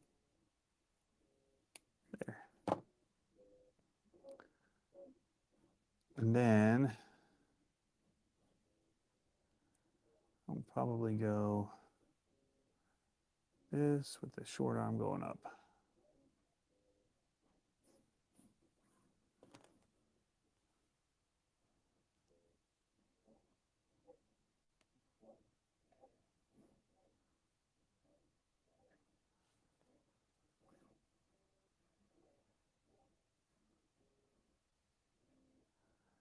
Like so. That's how I would think I would do it if I were to do it based on how I would do it.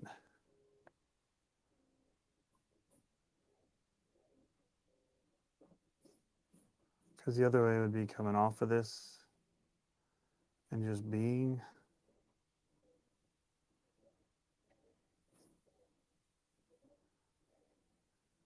curved out at an angle. That could work as well. All right, we'll look really quick. VS24 axle images.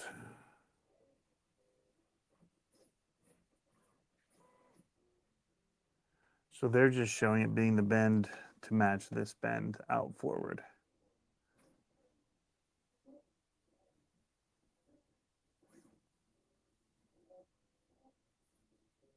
All right, easy enough.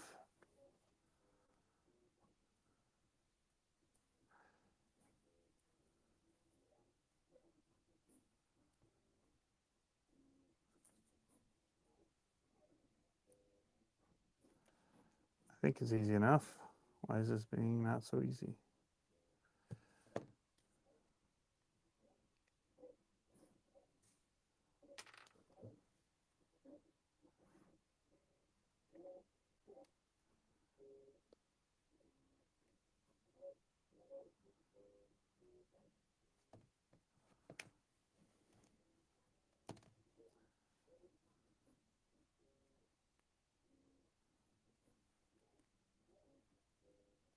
There.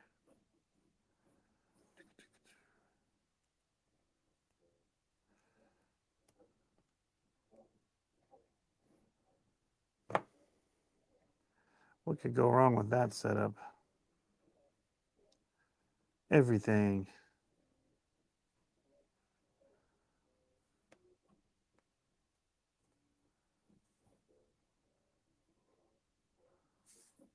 All right. And then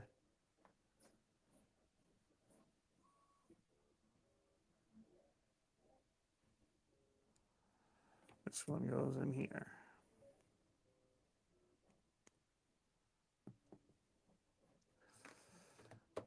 All right. I don't know what servo I'm going to put in here. I don't really have a lot. I do have this servo beast. But let me just see something. Because if this, that's a big, it's a bigger threading there.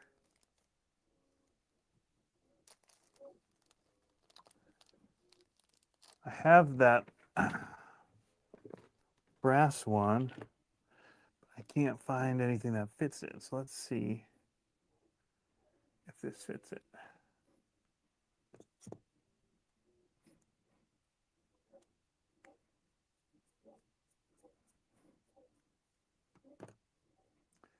Because this is a servo beast.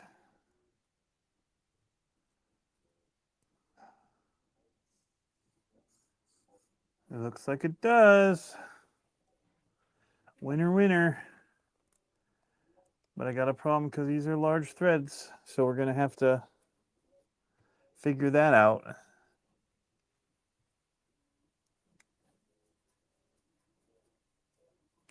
going on, Sean?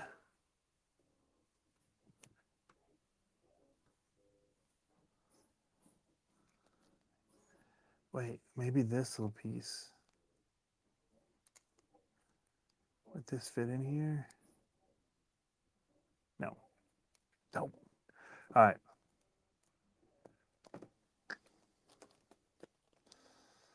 Let's think about this. What are my options for threading that?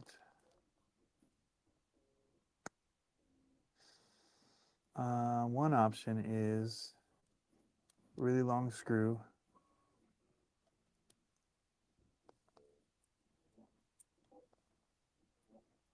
through this. Maybe a little less longer screw. Like this length through here, through this, nut on the top. Done. All right. We figured it out. Even include some of those nuts in here. And it looks like a little washer. So we need the strongest Loctite available. This is going to have to work for now, but the worst is being out on the trail and having this little nut come off because this thing is constantly moving. So it's like blue thread lock is not enough. But here we are putting blue thread lock on it for good measure.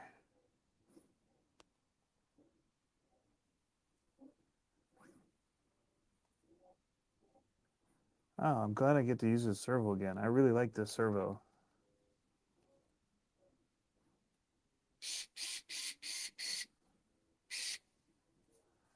I like it a lot.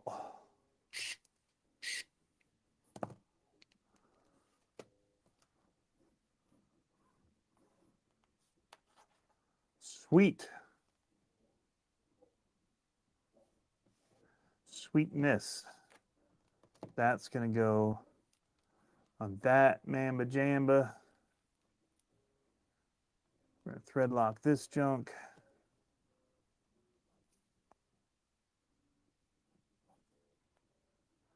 That. Straight into this. That's a bigger driver than we have out. Go back to my toolkit off camera. This looks like a 1.5er. Gonna get ourselves a 1.5 driver. Drive this sucker home. Where did that little nut come from? Into brass. Wow, that was a lot. Can I get it to suck it in? Oh, I did.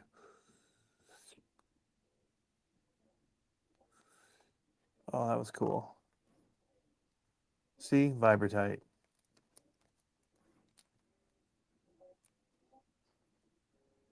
It's all you ever wanted in your blue thread lock world.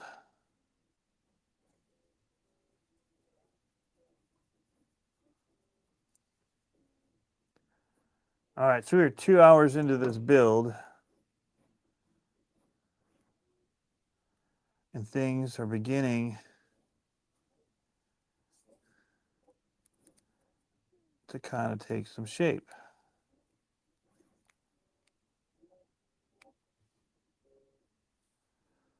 Ooh. Something.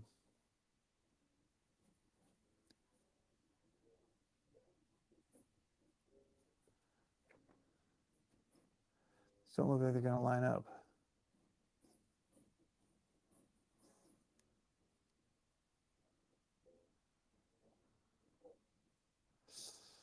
I might need to bring the servo forward.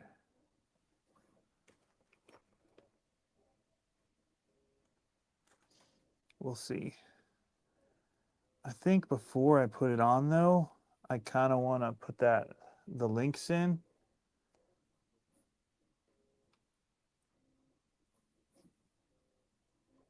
Because I got to get it in this little middle piece here.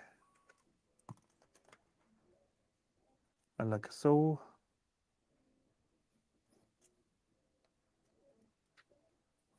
And for that, we're gonna have to be creative. I think we're gonna have to come through from both sides. How are we gonna do that? How we gonna do that?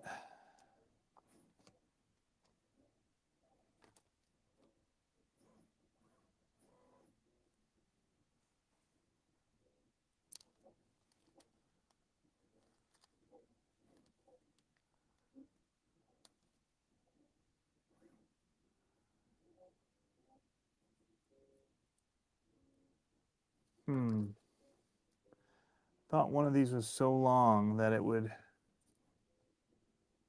I think this one will. All right, hold on.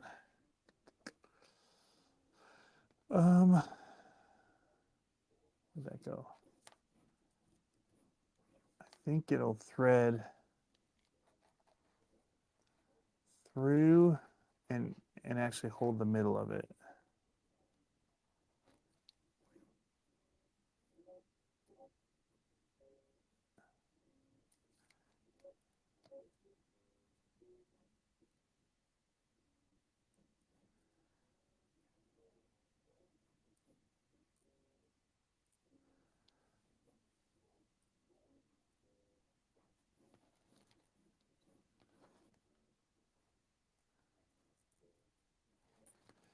So we're gonna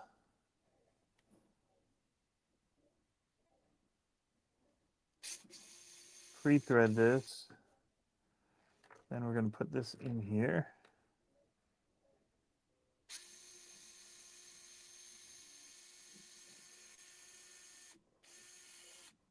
Oh, wait. That threaded right through it.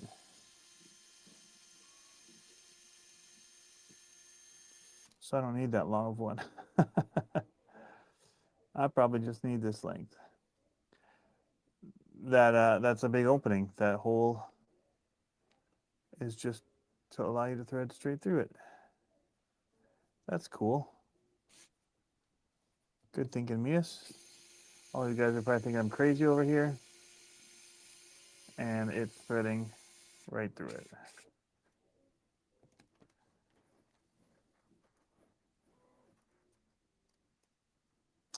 That wasn't long enough. After all that. Seriously?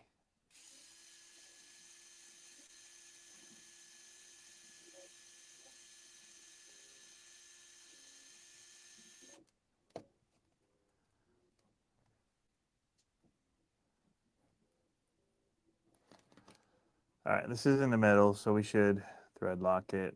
Let's do our diligence here.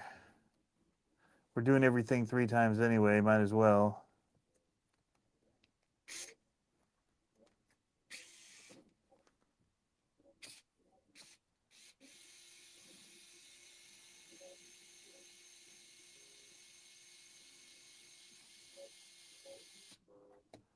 There.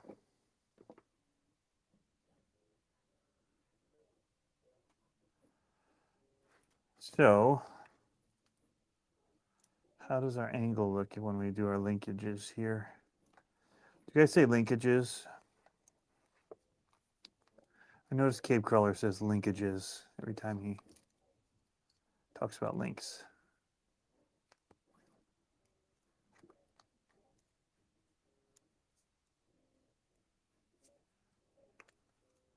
Not sure if that's a mechanics way of saying things or if that's like a northeastern way. Because he's up in like Mass or something, right? But now I catch myself saying linkages sometimes too. And I blame him every time I do.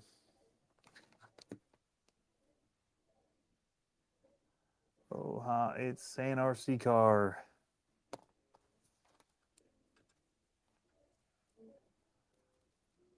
We're just watching me struggle with my building abilities here.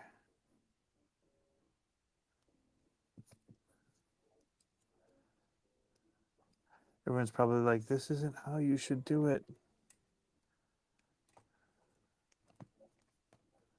There's an easier way. This one seems a little long.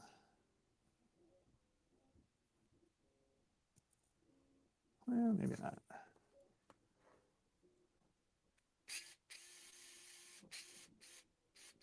That one was actually absolutely perfect.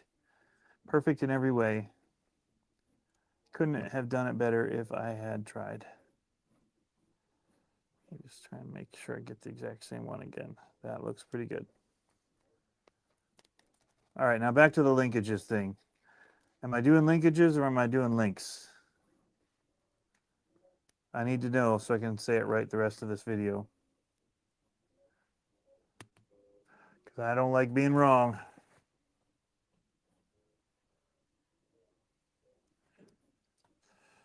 The micro screws don't bother me. I really don't. Just make sure we get a match here before we continue on. That is pretty doggone good, if I do say so myself. If you have the right tool, it's not even about the screws. It's more about getting everything lined up at one time. Because the screw on this will sit on here because the heads on them are pretty long. And so you just got to line all this stuff up. And you don't even have to worry about the screw. It just is an extension of the driver at that point. I hear people complain about the screws all the time. The screws have never been an issue to me. Uh-oh, what do we got going on here?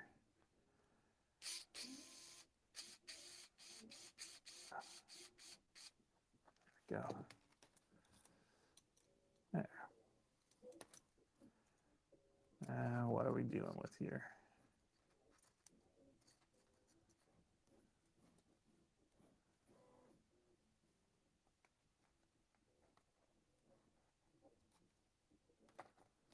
Oh, I see what we're dealing with.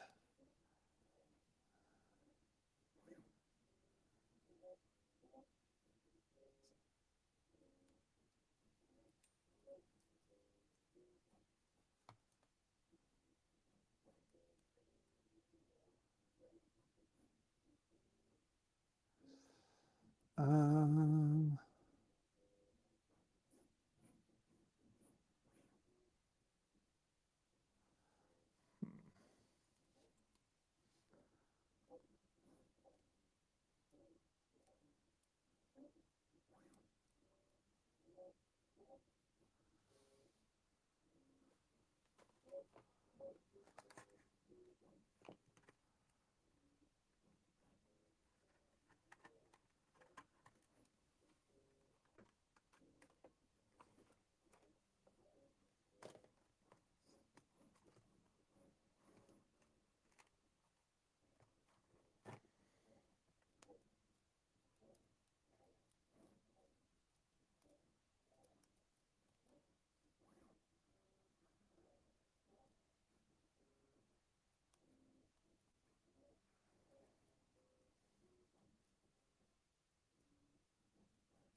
all right. Just dreaming in my head.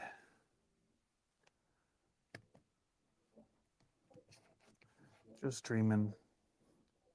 Feels a little bindy.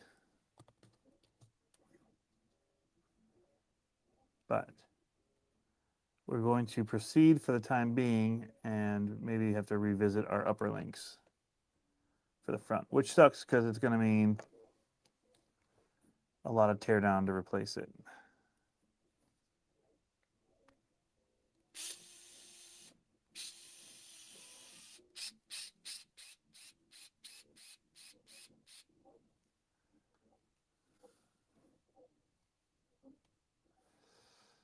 So I feel like also this servo doesn't line up, so we're going to kind of loosen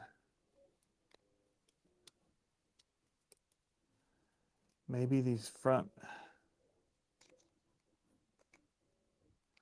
guys a little to allow them to stand up to the servo.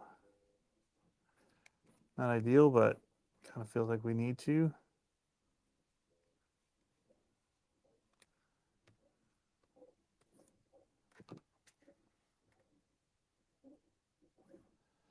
feel like we're screwing down to them.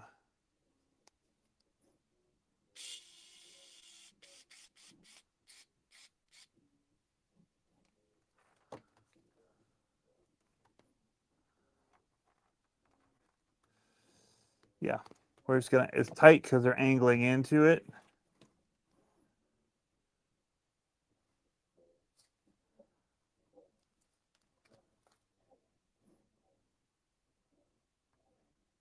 I guess I could flip them.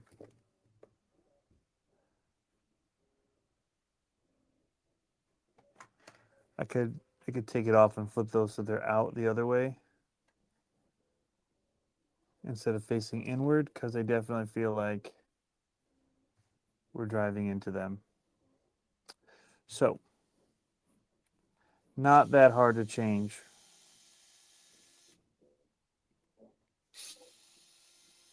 I definitely don't want to break the screws off inside of them, so I'd rather get it right.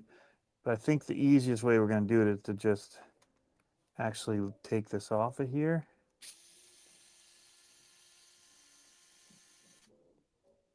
Like so. Holly's at King of Hammers. I was chatting with him earlier.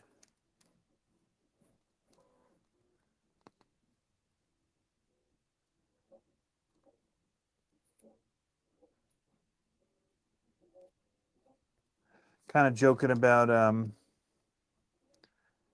what was I joking about? Oh, a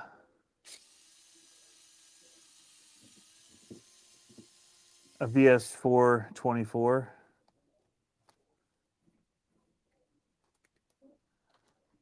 I was trying to be like, again, just dropping hints that the world needs a VS424.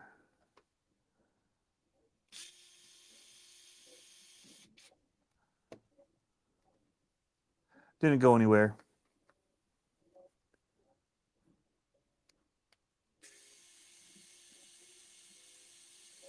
But a guy can dream, can't he?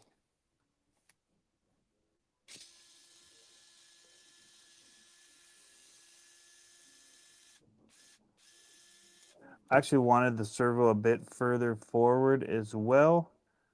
So we're going to do that because I think we're going to be sitting on that upper link a little and limiting it. So I would rather pull the servo out just a tad. But before we put this all back in, let's just make sure that was what we needed to do. Because I think it was.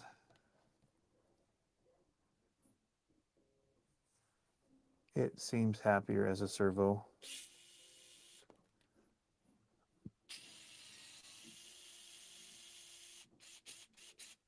I think so.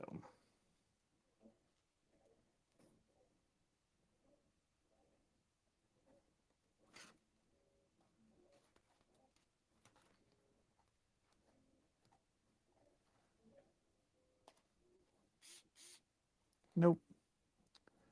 Not happier. It's got these weird tabs on here, not gonna lie. Weird tabs. And they aren't lining up at all to this. I feel like if we have one of them one way and the other, it might work.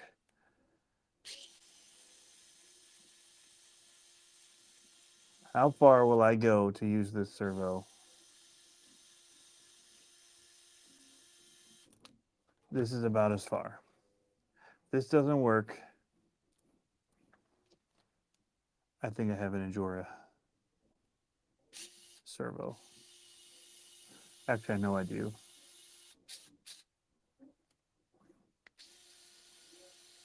But we like Nick at Mofo.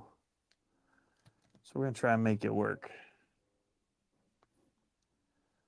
Just, again, I think if I loosen these, we'll tighten it down after we get the servo on to whatever is tight with it. So we will mount up our servo and then we will tighten down appropriately. That'll allow it to ride high to wherever it needs to be. This is what working with a hobby is all about, you guys, right here. Gotta think outside the box. Shoot, we were putting servos mounted up on these that didn't fit, just like laying them on top of the links and stuff. This is nothing.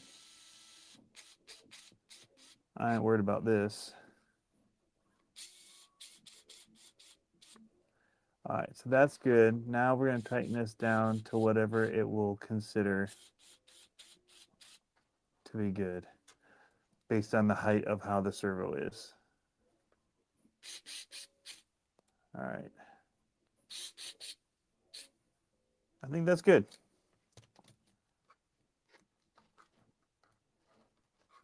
I think we good.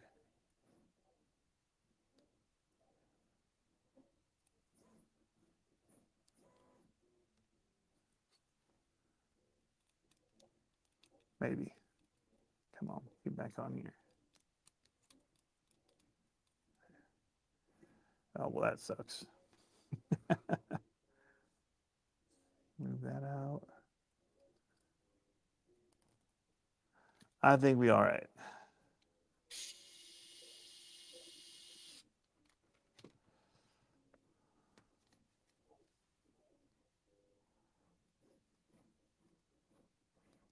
Well, that's going to give me some forward weight bias, that's for sure. This servo is a beast.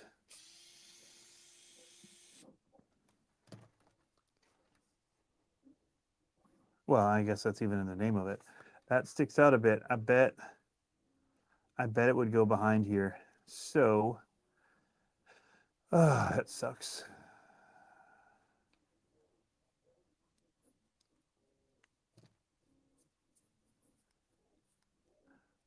The dust is real out there. Oh my gosh, it does look so bad. So what we're going to do now is undo the work that we did before, because this is CCXRC. My name is Two-Time Tony, and we don't do things first try because we want to do it in as many as we possibly can, just for the sheer fun factor of it. If I paid for it, I might as well get as much work out of it as I possibly can to make it worth the investment. That's the way I look at it. So now we're going to go through it like this. Yep. Yabba dabba do.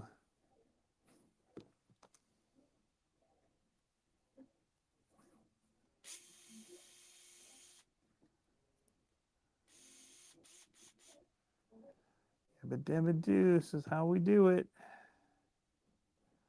That screw. Questionable. I think we got to go longer. Longer than this.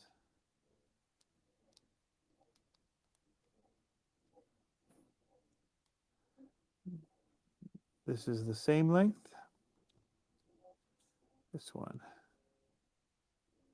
This one is longer. All right. So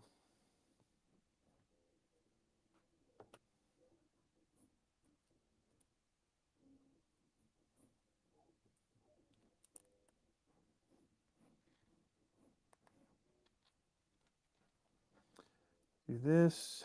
We're going to put a lot of thread lac on again.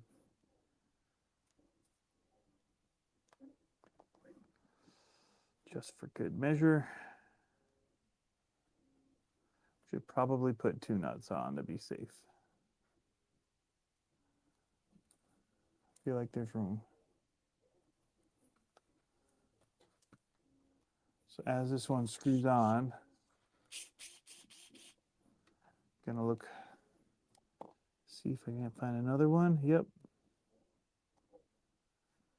And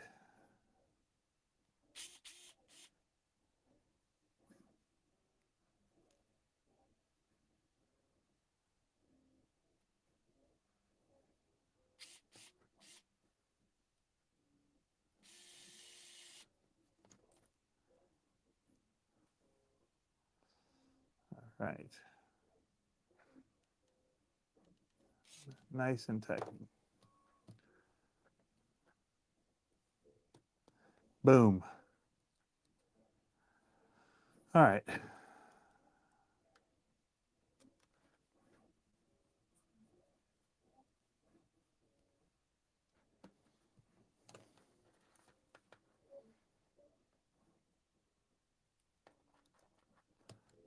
Not too bad. So rear axles, and then this is where we're gonna have to start getting creative with our links. So this is where it gets fun, I think.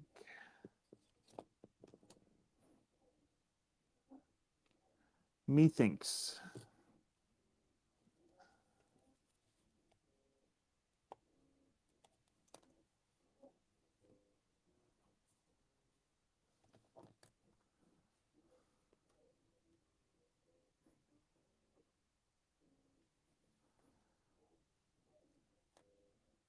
I was watching a night one. Where was I watching it? And they were trying to climb up, and the guy totally rolled it, trying to bump it up, find a path.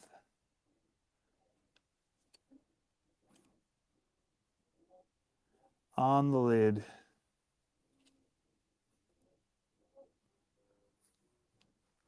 In that moment, as much as I wanted to be in the car driving, I was glad I was not. Oh, before we keep on going, we should add that guard. I don't have it here. So we'll keep going.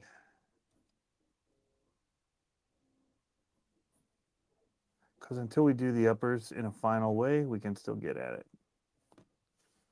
Let's flip it out like this. I'll just start working on what we need because I'm going to have to 3D print. So we'll only go for a little bit longer. And I'll have to start designing some stuff. Well, I could do the Tinkercad right there. Right there for you guys. Show you the simple, when you just have to do with simple things. How easy it is.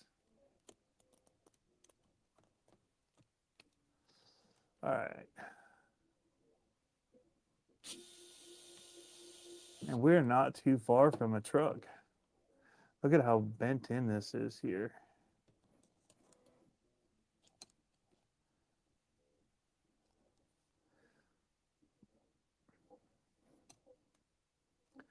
So here's where we need to find what length of a link we want to be. Man.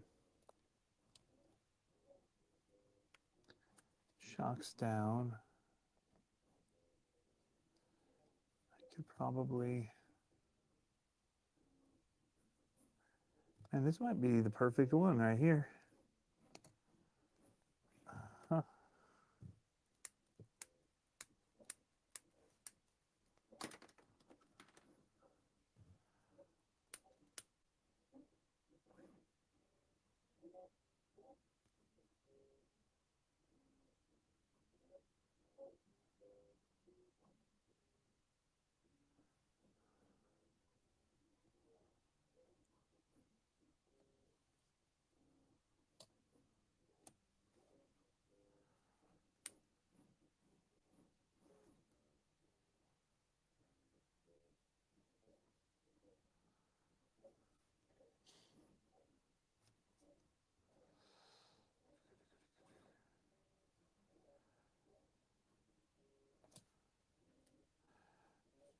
That...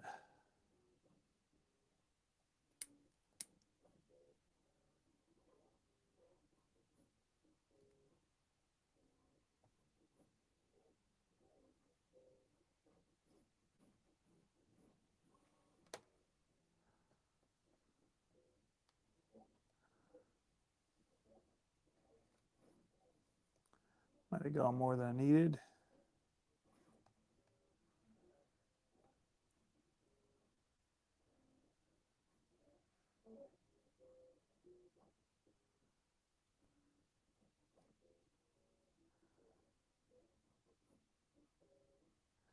It's pretty close, so I feel like I can bend it back.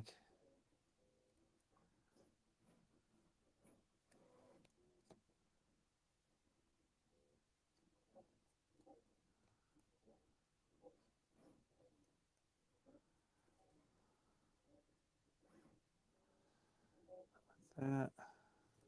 All right. You would have a good code for, what does it say? Can't see behind the little.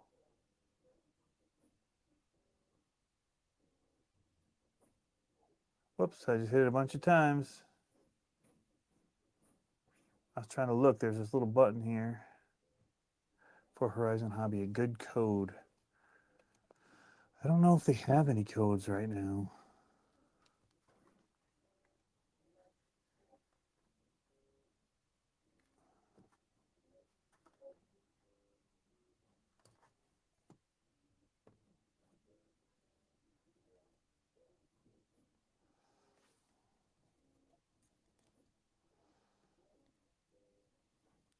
So this kind of would be if I was going to the outside.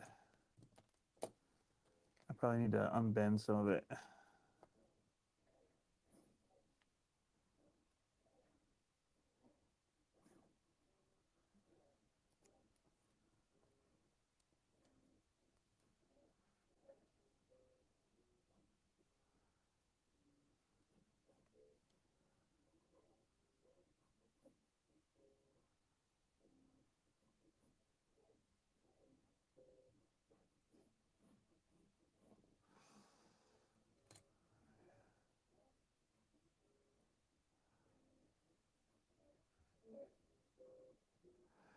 Get a little bit of a bend here.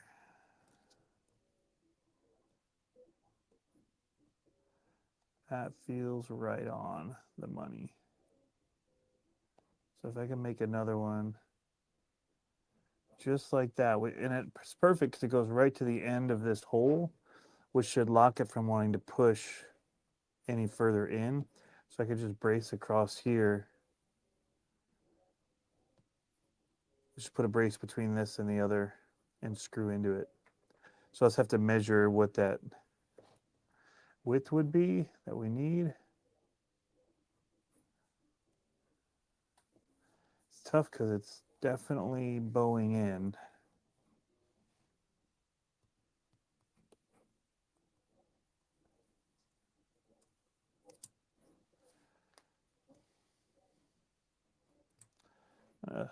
Sandwich that. You know what? I could just subtract from whatever that Spec piece is. I can measure that, and then I could take away whatever these ball ends, pivot balls are for each side. We'll make a tube that'll go between them and print it. That should be what we need to do.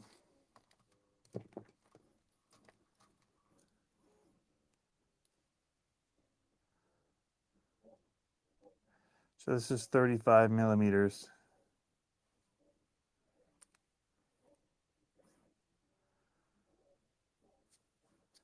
So if we take away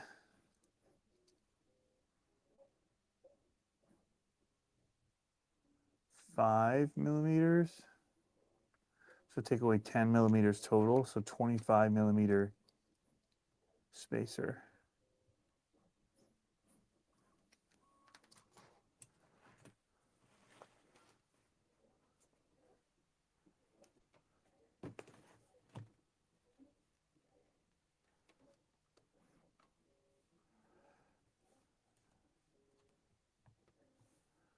All right.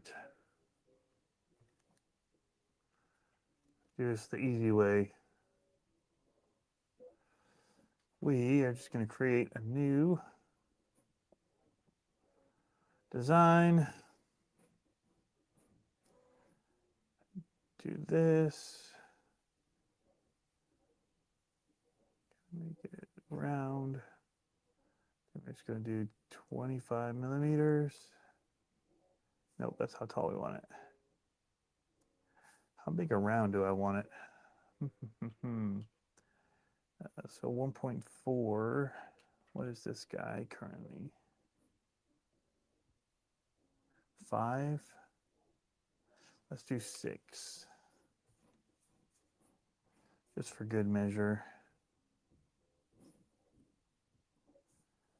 6, and we'll do 25 millimeter tall.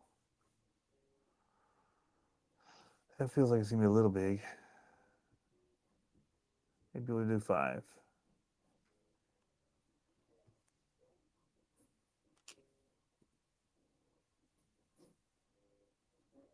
Let's leave it 6. So we're gonna do this circle. We're gonna cut out of it. Maybe 1.4.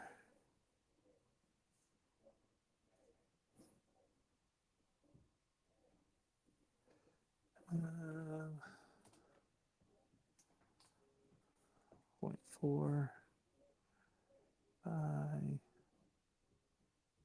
1.4. And it can be, we can make this taller. So let's just do 30. And we're gonna align these guys. And we're gonna group them. Boom. So that is gonna be our spacer. Looks like it's a little big, a little thicker maybe than it needs to be. But you know what, if it's the same size as this, what's this? Then we're good. This is about 6, 5.5. So it'll be almost the round size of this tube. So that'll be all right.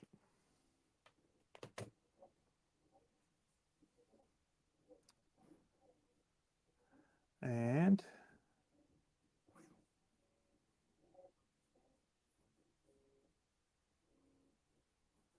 we're gonna export this. Well, actually, we're gonna call it.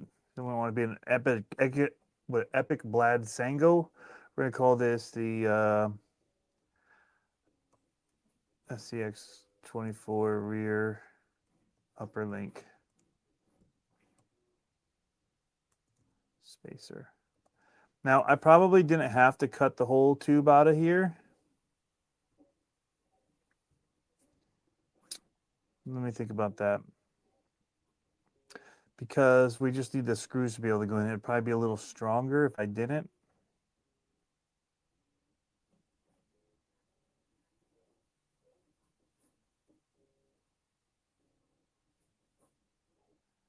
But then you have to not have the screw go in too far.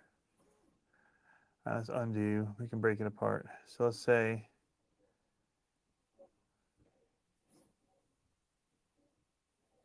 8. That's pretty far in.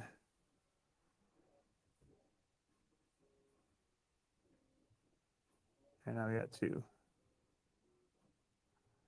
So we're going to raise this one.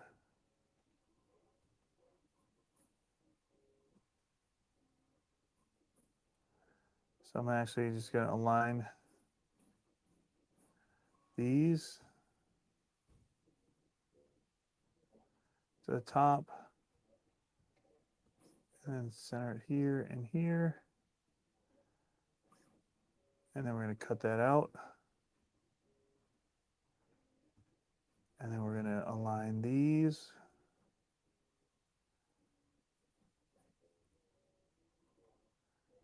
And cut them out. There. Export it. STL.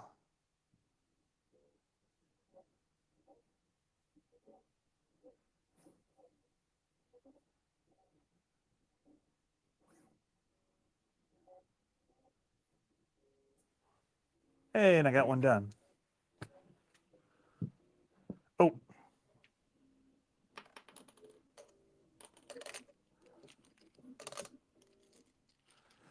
Sweet. What color should I do it in?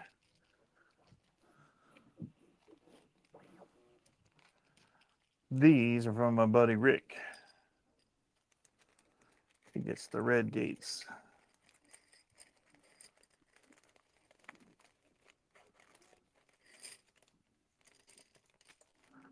Oops.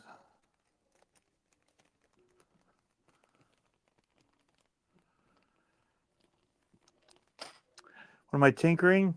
We were tinkering these little spacers.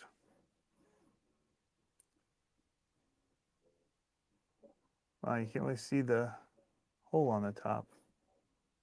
The bottom one you can. Did I not line it up right?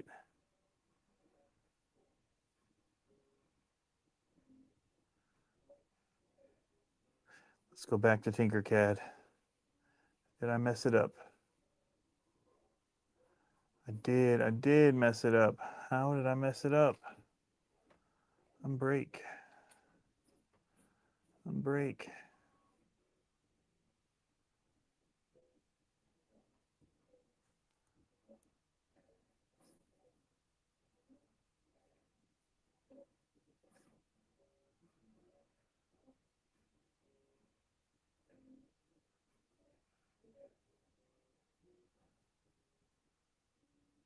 Oh, I didn't get that line up to the top.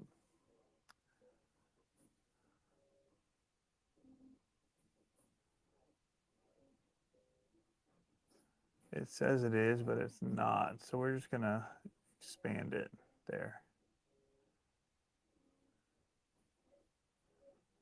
Now we're just gonna line everything's center mass. For whatever reason, that didn't do it.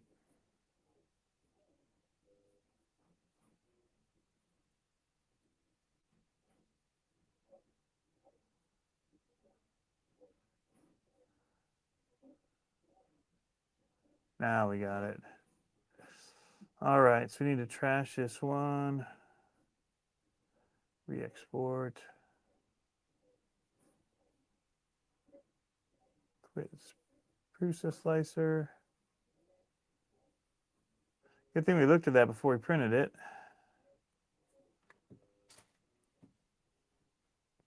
I think we'll just do it in black because we're going to match the chassis stuff. And it's all in black. But what I'm going to do is we're going to do a couple of them. Just because. Oh, you know what I should have designed too? Is the battery tray.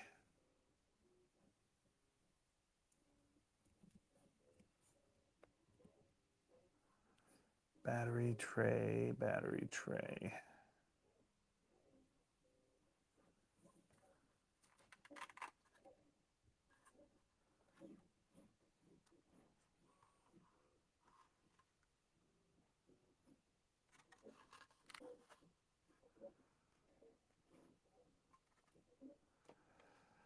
All right, we got one more thing that we'll put on this print. But let's see actually how long this is going to take. 31 minutes. What if we just do one? Then it's only 10, right? So let's just do one for now. And we can have this going while we design the next thing. 11 minutes. All right. Export the G code. Cheat code.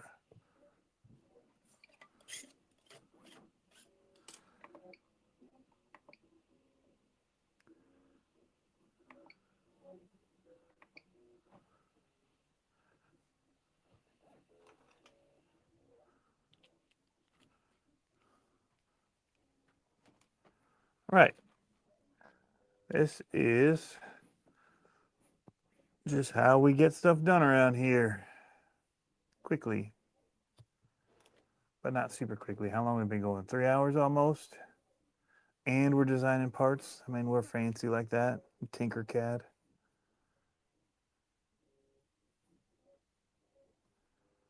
I want it.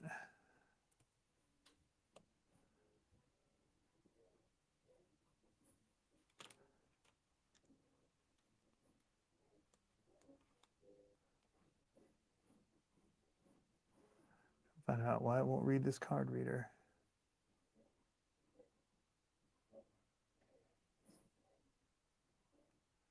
Well,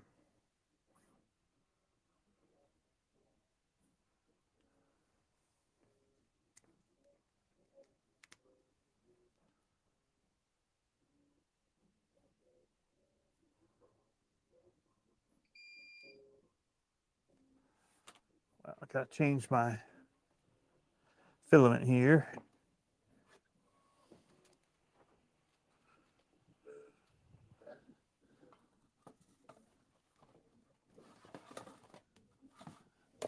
I don't like that matte black stuff. It tends to not work very well. I feel like it's not as strong. All right. Come back over and figure out that memory card here in a minute.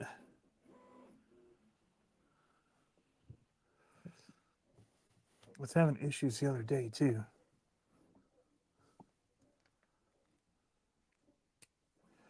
Apple certified device. Might have to go get my other one.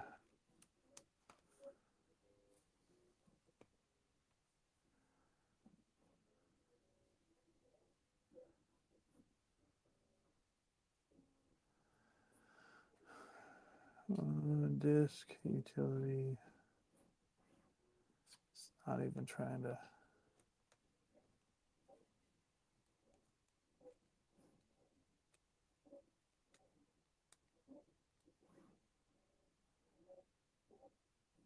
Oh, here we go. Now we're playing with fire.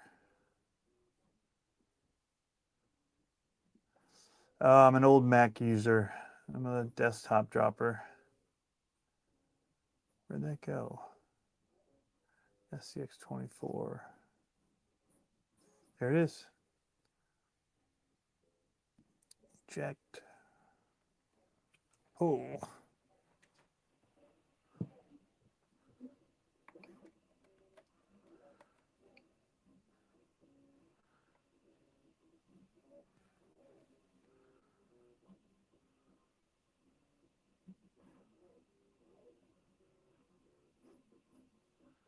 All right, so what I'm going to do, you guys can't see me, but I guess you could.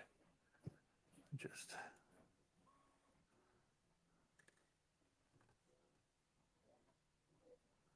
put it over here.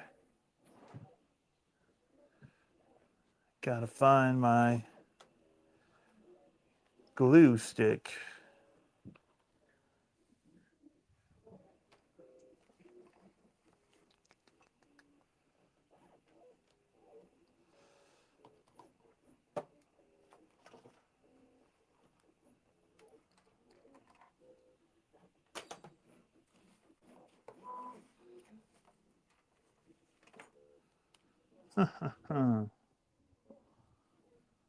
Oh, it's right in front of my face. Because it's an upright, I'm just going to make sure it'll adhere. Print.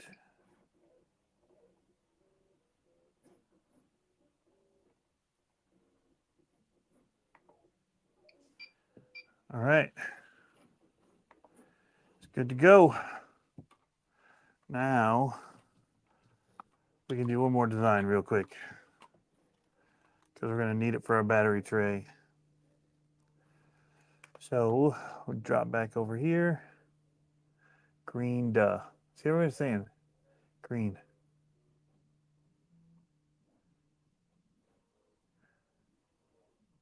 Ford designed their 2026 F1 car exclusively in Tinkercad. I want to see the article on that. Not sure I'm believing you, Matt. I'm sure that there's more to it than I know. All right, so we want, let's see, we'll do a square.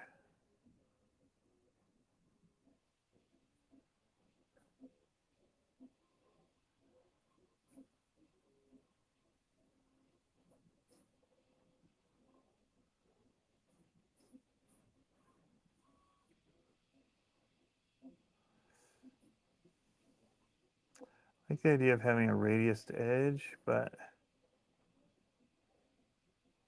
it's not doing it how I want. All right, undo, undo. All right, so let's go 8.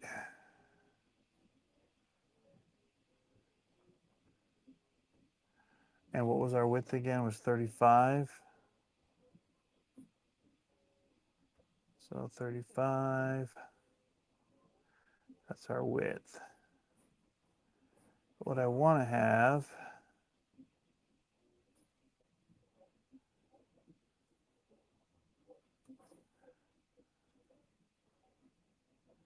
is our height. Height is 10. I want our height to be about 8. Our height on this to be 8.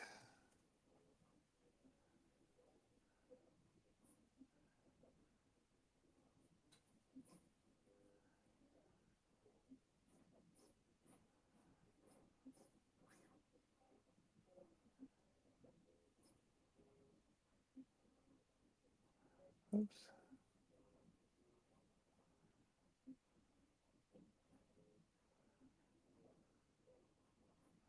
Take this to ground level. And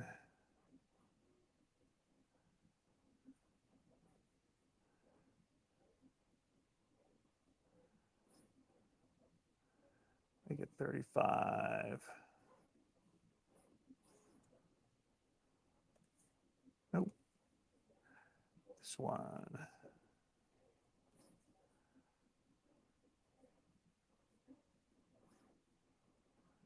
Just want to have it have like a rounded edge to it.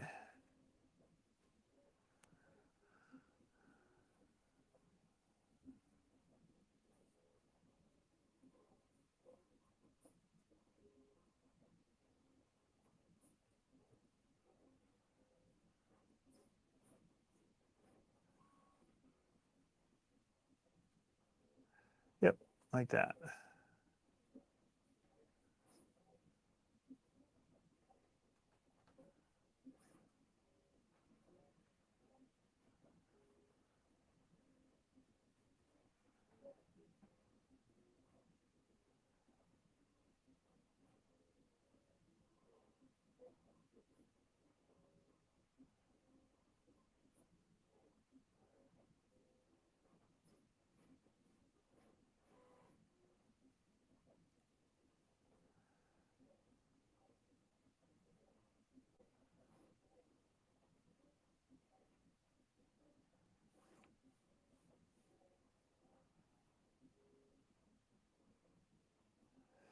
All right, we're trying to figure this out as we go. So let's just make this 3, just so we can be a little more exact with it. Let's have it move over by 0.25. There we go.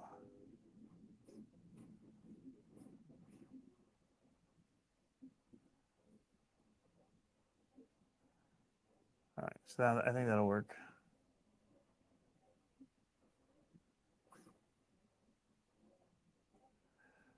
Using the shift key to move it fast. This is the part I hate about this software, is trying to zoom into where you want it to. Gotta aim left.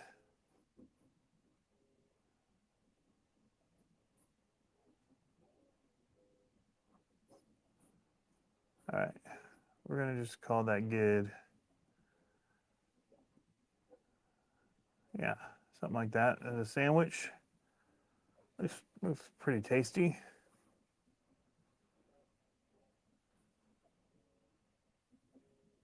Oh, you're taking a jab at Ferrari's engineering? Okay. Proceed. Continue to take jabs at them all you would like. All right, so I'm just gonna, sorry, Maz. I'm just gonna take dimensions from your little guy here.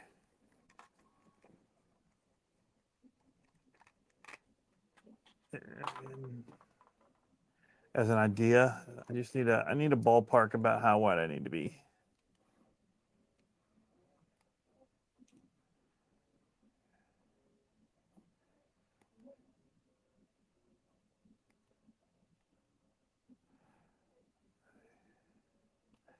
Maybe about 18 wide total.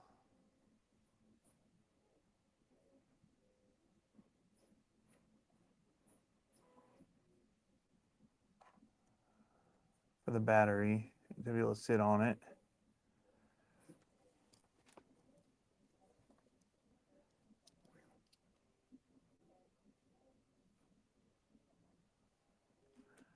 And our tall, we're gonna go, what do we have, 6 for our other stuff?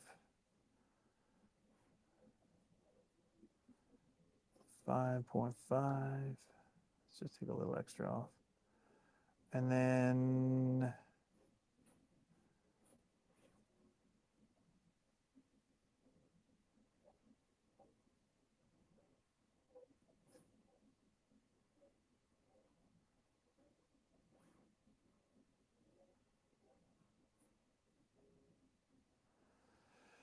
let's think about this. What do we want here?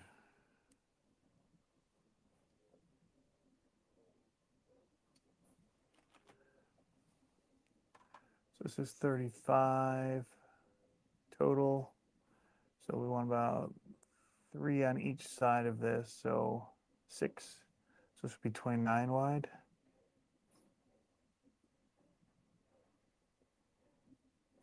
Which is about what we are, 2050. Perfect. So we're going to center these. And then we're going to cut it out. Like so.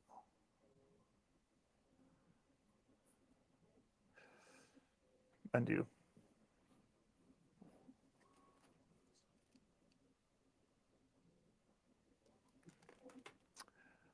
Let's see, make you about 4.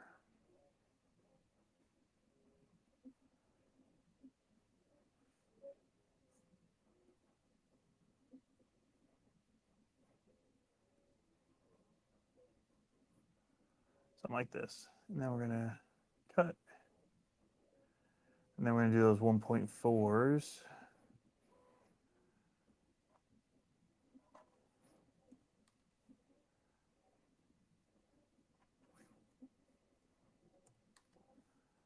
We're going to lay it down.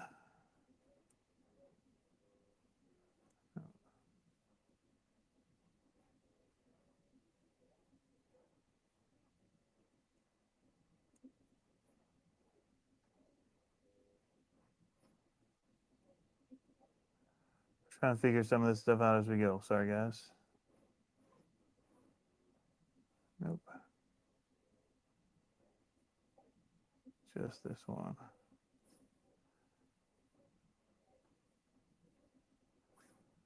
And then we're going to take these and align them center here, center that way. Nope, center this way.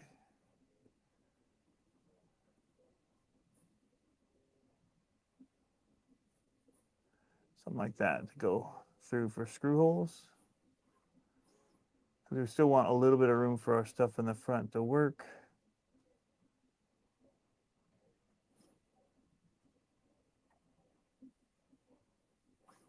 Like that, I think. I'm going to go ahead and just duplicate this while I'm here.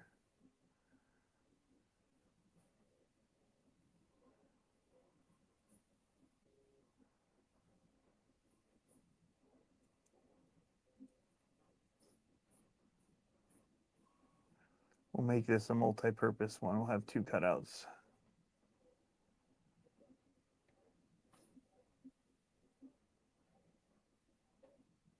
Like so.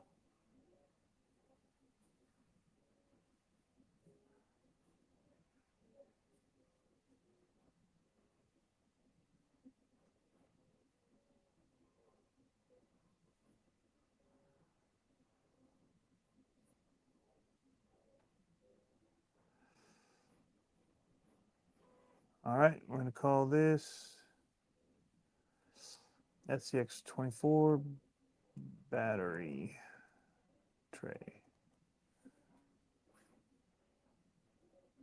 Oh, wait, this one's longer than, no, this one is 35. Oh, did I mess up the other one? Did I subtract from the 35? I don't even remember.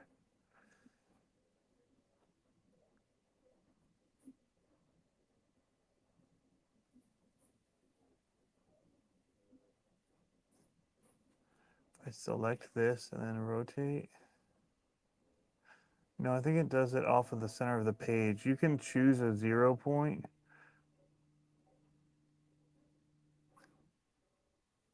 Oh, there it does seem to be, huh?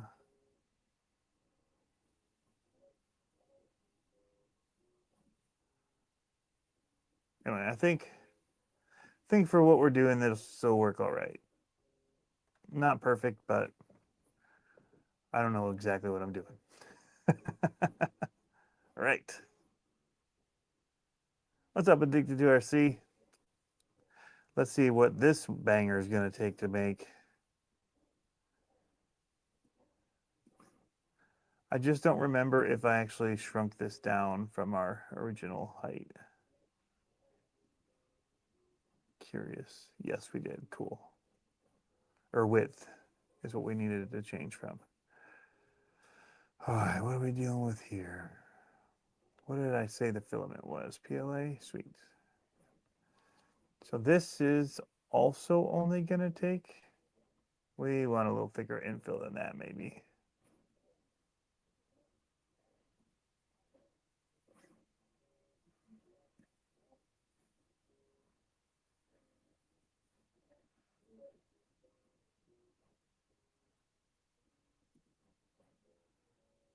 $12 minutes. I think we can still go thicker.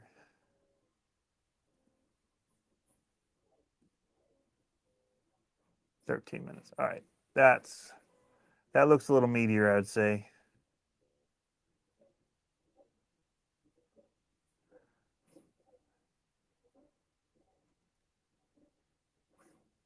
Sweet. We'll give it a try. Export it to the desktop. We'll see if our other print is done in a minute.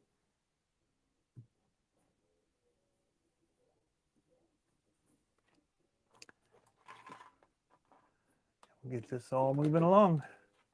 But that was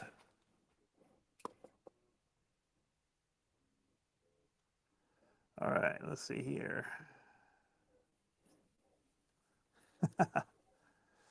All right. Whoa, cable in the way. All right, guys. So I think we're gonna call that wrap it. Thanks for joining me for this as we made a little progress on our build here. We're gonna do shocks. I might make another spreader here. We'll see. Between these, I think when we get the one locked in here and then we do one more at the back, I think it'll help kind of right everything to where it needs to be. But I feel pretty good about it thus far. I think most of my flex is going to be coming from the rear. Front feels a little stiffish. I don't know where that's at. Oh, my front links are not tight, that's for sure. Not tight at all, which is not an easy fix. Let's see if I can do it. Jam this in here on the screw. Try and tighten that. Use needle nose on that nut. I should have done a longer. Should have done a longer one there. This may be a do-over on the upper links. But Clink and big as outdoors. We'll see, man. But we're getting there. Yep, Spec, XL. I'm excited about it. Anyway, you guys, thanks for tuning in. How are we? 3:15. So 3 hours 15. We had to do the rear axle. We had to kind of disassemble a truck to get the skid plate. Steal an upper link for this. Kind of figure out how we're going to do the servo. Get that mounted in. I feel like not too bad. We designed 2 pieces that are going to go in this. We just demoed some bodies just to show kind of some fun options that we have here.